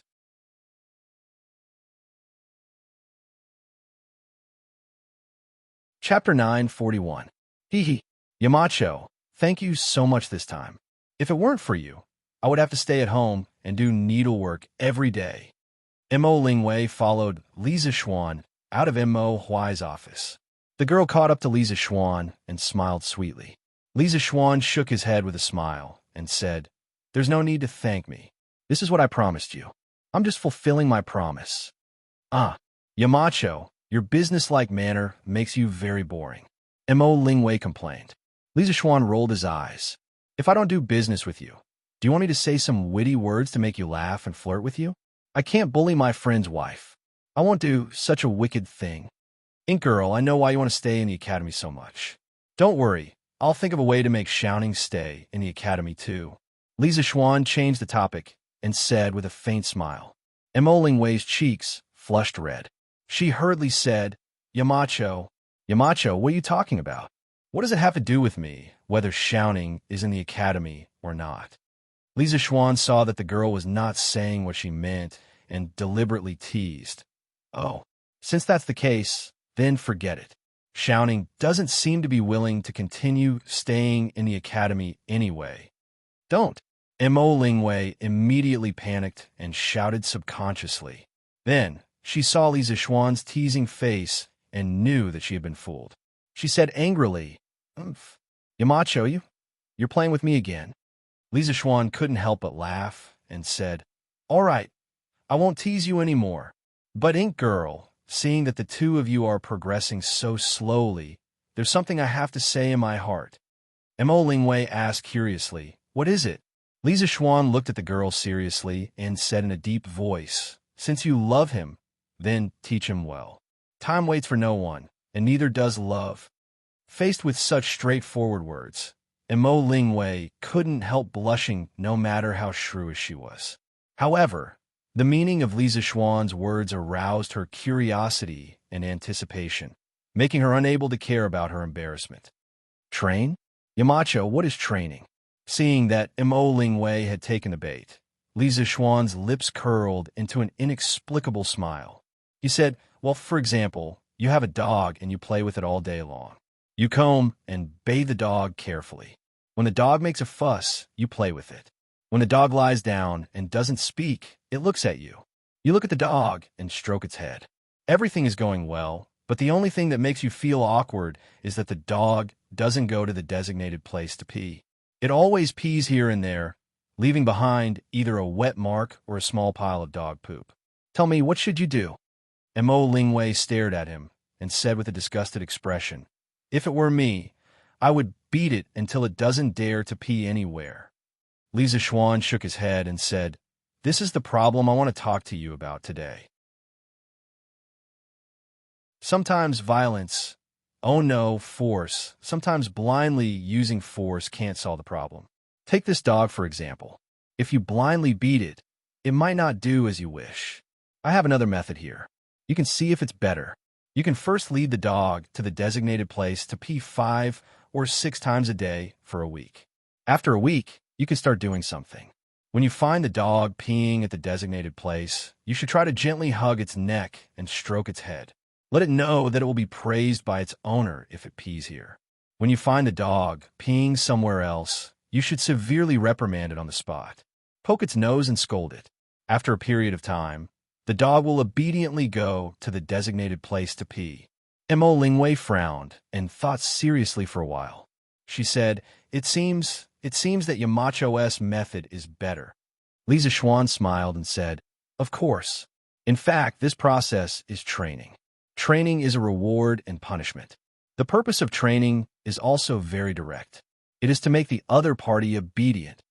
Obedient is the so-called obedience. Dogs need to be trained, but some people also need to be trained. If you blindly use force on Yin Xiaoning, it will only make him more afraid of you. In this way, the distance between you and him will naturally increase. I believe that you don't want to see this result, right? Mo Lingwei's little face was a bit pale. She was probably frightened by Li Zixuan's analysis. At this moment, the girl nodded pitifully and said, yes, yes. Although Yin Xiaoning is usually quite hateful, I know that he has a good heart. Yamacho, did you just say that you wanted to train him like a dog? Underscore. Li Zixuan was sweating profusely. He resisted the urge to vomit blood and said, cough, cough, that was just an example. Mo Lingwei blinked and said, I know. I mean like training a dog. You have to clearly punish and reward Yin Xiaoning. This way, he won't be afraid of me in the future. Li Zixuan said in his heart, that's what you mean, but can't you put it in a nicer way? Logically speaking, he was already regretting telling Mo Lingwei these things. He didn't know if it was good or bad for Yin Xiaoning. He waved his hand and turned around. All right, I've said everything that needs to be said. If you feel that this relationship is worth cherishing, then manage it well. You can't always let your emotions affect your decisions. When you encounter problems, you have to think for the other party. Things like relationships are not simple at all. I'll leave first. Think about it carefully. Oh, Mo Lingwei replied sullenly. She was a little curious as to why Li Zixuan knew so much about relationships.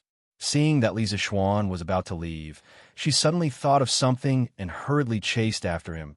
Hey, Yamacho, I'm now a professor of the academy. Can you give me a courtyard in Yinshan? Li Zixuan's face darkened. Not only did he have to be a relationship consultant for this girl for free, he also had to give her a house.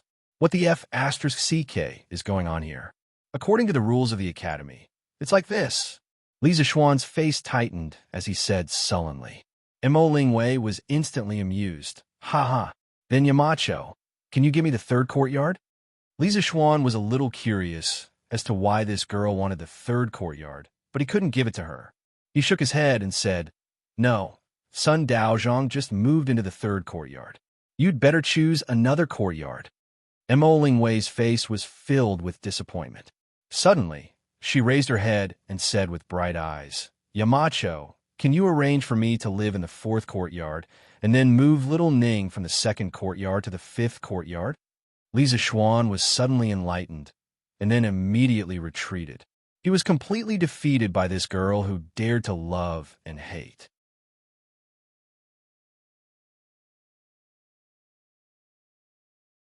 Chapter 942. In the end, Li Zishuan didn't agree with the girl's nonsense and slipped away. At this time, he came to the 3rd courtyard, Sun Simiao's temporary residence. The old Taoist was drying herbs in the front yard. Hu Jingyao was also there to help. The little girl was wearing a white dress and had a reserved temperament. Coupled with her smile, she looked a little ethereal and was becoming more and more like the fairy doctor. Young master, you're here. Hu Jingyao saw Li Zishuan at the entrance of the courtyard and greeted him with a smile. Sun Simiao heard and turned around with a smile. Xiao Xian, you're here? Oh, no. Now that you have a courtesy name, I should call you Ziyuan. Huh. Li Zishuan smiled. Actually, he hadn't gotten used to the name Yuan yet. If someone else were to call him Ziyuan next to him, he probably wouldn't know who they were calling out to. Ah, Tao's son, Ziyuan is me. Xiao Xian is also me. You can call me whatever you like, I don't mind at all. Hey, are you guys drying medicinal herbs? Li Zishuan greeted Sun Simiao, then looked at the medicinal herbs in the courtyard and asked. Sun Simiao nodded. Yes. A few days ago, I and Xiao Xian picked some herbs on the west side of Yanshan. Since the weather is good these 2 days, let's take them out and dry them. Li Zishuan asked curiously. There are herbs on Yanshan? Sun Simiao handed the bamboo sieve to Hu Jingyao and smiled at Li Zishuan. Heaven and earth have spirits and nurture all things. Every blade of grass and tree can be used as medicine. Yanshan has abundant rain and water, and the west side of the mountain is uninhabited. Of course, there will be many mature herbs. Li Zishuan thought about it. Indeed, very few people went to the west side of Yanshan. According to Second Master Lu, the terrain there was dangerous and there were often some ferocious beasts. At the end of the Sui Dynasty, many farmers risked hunting in the mountains in order to get food. There were often casualties when they went to the west side of Yanshan. Thinking of this, he said worriedly, Tao's son, the west side of Yanshan has dangerous terrain and there are often some ferocious beasts. In my opinion, you shouldn't go there to pick herbs in the future. Besides, there aren't any rare herbs there, so why would you take the risk? Sun Simiao waved his hand and chuckled. Ha, it's fine, it's fine. Over the years that I've been traveling the world, I've also picked herbs from various places. Qinling Mountains, Taibai Mountains, Zhongnan Mountains, Mount Shu, and Wudong Mountains. Which of these places is not more dangerous than Cloud Mountain? This poor Taoist has a way to avoid wild beasts. Little Xian, you don't have to worry. To be honest, Sun Simiao was still not used to calling Li Zishuan by his courtesy name. Li Zishuan was helpless. After thinking for a while, he suddenly had a bright idea and said, Priest Sun, since there are medicinal herbs in this Cloud Mountain, why don't we mobilize the people and let everyone go into the mountain to gather the herbs together? First, it will be safer with more people. Second, the herbs that the villagers gather can be sold to us. For them, it can be considered a considerable income. Third, Priest Sun, your medical skills are superb. There are countless patients waiting for you to treat, yet you often go out to gather herbs. This is simply a waste of talent and will delay the treatment of many patients. At this moment, Hu Jing looked up and said to Sun Simiao, Master, what the young master said is very reasonable. Previously, Anhan's son had an intestinal abscess, appendicitis, and came here to look for you, but you went to gather herbs alone. If you hadn't taught me how to treat this disease, Anhan's son might have died. Sun Simiao frowned and looked troubled. He thought for a moment and sighed. How can this poor Taoist not know that what you said is reasonable, little Xian? Many times, saving a life is far more important than gathering a basket of herbs. But if this poor Taoist doesn't go to gather herbs, then I can only go to the pharmacy in Chang and to buy herbs. The prices of all kinds of herbs there are generally very high. This poor Taoist's entire fortune is not enough to treat the people's illness for 3 days. Li Zixuan understood when he heard this. It turned out that old Sun not only did not charge a consultation fee, but also did not charge for the herbs when he treated the people. Even if he did charge, it was probably just a token charge, right? How could this be? Li Zixuan, who had experienced all kinds of unreasonable charges in the modern era, felt that where could he find such a good doctor like old Sun? If there really was, even 1,000 of them wouldn't be too much. That, Taoist Sun, I came here today because I have something to discuss with you. Li Zixuan changed the topic and cupped his hands towards Sun Simiao. It's about the medical school, right? Sun Simiao smiled. Although he was not in the imperial court, he still knew some news about the imperial physician department. Li Zixuan nodded and said, "That's right. Since Taoist Sun already knows the news, then I'll just say it. It has been more than 200 years since the imperial physician department was first established during the northern and southern dynasties. Although the current size of the imperial physician department in Great Tang is much larger than before, how many students are there in total? Only about 300 people, right? But the Great Tang has more than 360 states and counties. These 300 students of the imperial physician department are like a cup of water to the entire Great Tang. Furthermore, the imperial physician department only serves the important officials in the imperial palace and the imperial court. If the common people want to see a doctor, they can only seek help from the private medical centers. The inheritance of medical skills among the common people is mostly passed down through the family. How can the common people's medical skills improve if they keep it to themselves? Taoist Sun, although your medical skills are superb, you're still just one person. Once there are more patients, you won't be able to do anything else. My original intention of establishing the medical school is to cultivate thousands of medical experts like you. Then, I'll set up joint hospitals in the various states of the Great Tang, also known as joint medical centers. In this way, not only will the problem of the inheritance of medical skills be solved, but it will also allow the common people to be treated. Taoist Sun, won't your wish come true? Sun Simiao originally thought that Li Zixuan only wanted to imitate the talent cultivation method of the imperial physician department, cultivate a group of medical students, and then set up a medical center. However, he never expected that Li Zixuan would have such a huge plan behind it.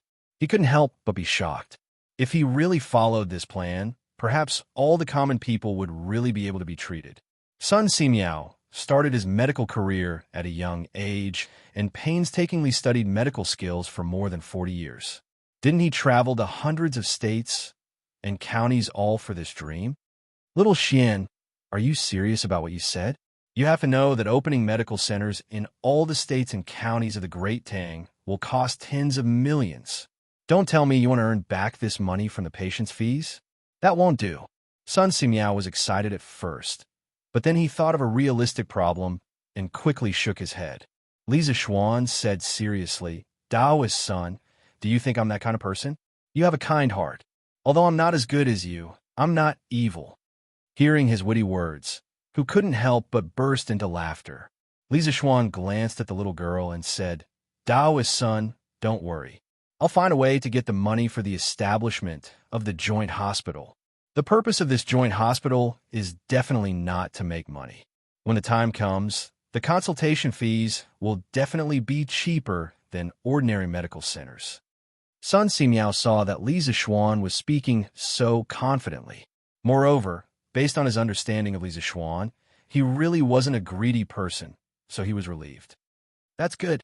Little Xian, if you really want to set up this joint hospital, I'll definitely give you a hand. You don't have to worry about the medical center. Since His Majesty has agreed, the doctors of the Imperial Physician Department will definitely help you set up the medical center.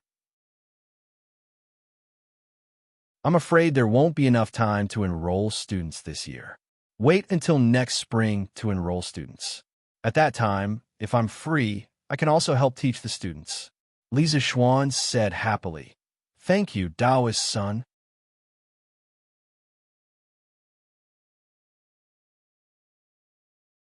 Chapter 943. Li Zixuan did not have much confidence in getting Sun Simiao to join them. Now that the results were out of his expectations, he left the third courtyard with satisfaction. Then he prepared to go down the mountain to find his father-in-law, Han Tianhu, to discuss the matter of organizing the villagers to go into the mountains to collect herbs. Recently, he had planned to set up a school-hospital department in Yanwan College. When the time came, he would need to buy a batch of herbs. It would be better to buy them from the villagers. As for the herbs that Yinshan did not have, he would buy them from the pharmacies in Chang'an. After all, Yanwan College was a highly ranked institution. If it did not even have a school hospital, wouldn't it be lacking in style? As for the doctors in the school hospital, Li Zixuan had also thought about it. He wanted to poach some old imperial physicians who were about to retire from the imperial medical department. For doctors, the older they were, the more diseases they had seen and the more experience they had. When the time came, the old imperial physicians would bring in a group of apprentices. Wouldn't the problem of inheriting talents in the school hospital be solved? Marquis, Master, and Madam want you to go back to Chang'an. Li Zixuan had just reached the mountain gate when he saw Pang Feiji walking quickly towards him and saying such a strange sentence. My parents wanted to go back to Chang'an? For what? Li Zixuan stopped in his tracks and asked with a strange expression. Pang Feiji's face showed a trace of difficulty. Under Li Zixuan's gaze, he finally answered, Marquis, it's your grandfather, grandmother, and uncle who have come to Chang'an. They are in the mansion now. Li Zixuan opened his mouth and took a long time to recover. What? What the F***CK? I have a grandfather and grandmother? It was no wonder that he was surprised. In the memories of his predecessor, there was not a single bit of information about his mother's family. After transmigrating for so long, he sometimes wondered why his mother's parents and brothers never came to visit him. It was impossible to say that they were too far away. After all, he was his mother's precious son and had finally returned from Mount Longhu with great difficulty. His body had also fully recovered. No matter how far away his mother's family was, they would still have to come and visit, right? Although he had many questions in his mind, he had never asked them in his long time in the Great Tang, because he was afraid that he would be exposed. What if the previous owner of the body knew about this, but the fusion of memories wasn't complete? Wouldn't that be exposed?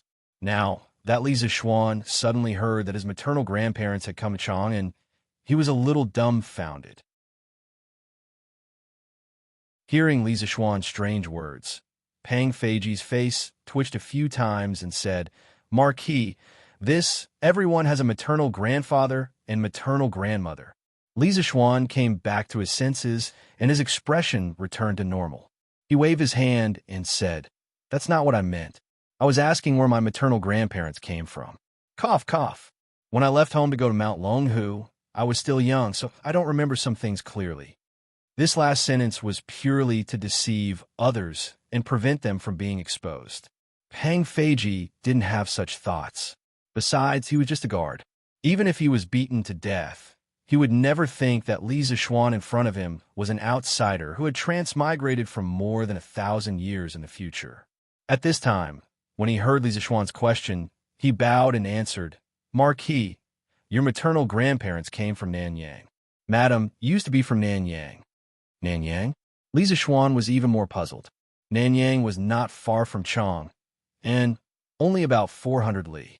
If they rode a horse carriage, they would arrive at Chang, and in at most 5 days. But his grandson, who had been away for treatment, had returned to Chang, and for so long. Why hadn't his maternal grandparents come to visit him? It didn't make sense.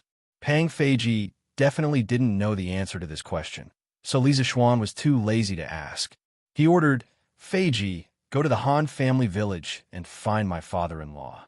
Tell him to inform the 8 villages under my rule that there are large amounts of herbs in the west of Mount Yinshan. Each village can organize young adults to go into the mountain to collect herbs. The herbs that they collect can be sold in Chang and by themselves, or they can be sent to the academy to exchange for money. The academy recently wants to purchase a batch of herbs. In short, this matter is voluntary and not forced. But you must travel together to ensure your safety. Yes, Marquis. Pang Feiji bowed and left to receive the order. Li Zixuan turned and walked toward the side yard. He definitely couldn't go back alone and leave Han Yushi here alone. When he returned to the side yard, he explained the situation to Han Yushi. The husband and wife took the two young maidservants and boarded the horse carriage back to Chang'an. On the way, Han Yushi seemed to be very uneasy. Li Zixuan saw this and couldn't help but laugh.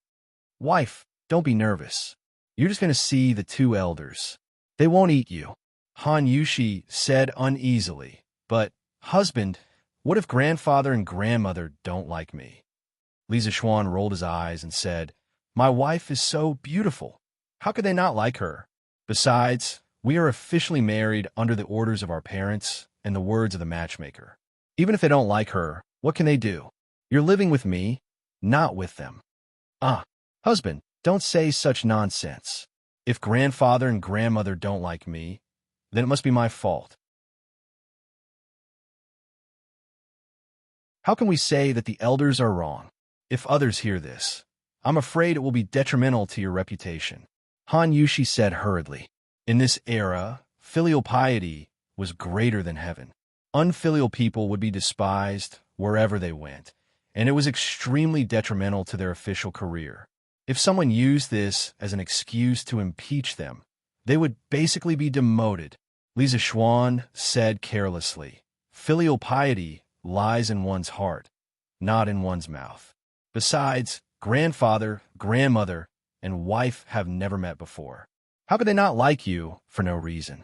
Wife, don't think too much. Han Yushi nodded and felt a little relieved. In the midst of their conversation, the horse carriage rolled towards Chang'an City. It didn't take long for them to enter Chang'an City. Around noon, the horse carriage entered Yong'an Lane.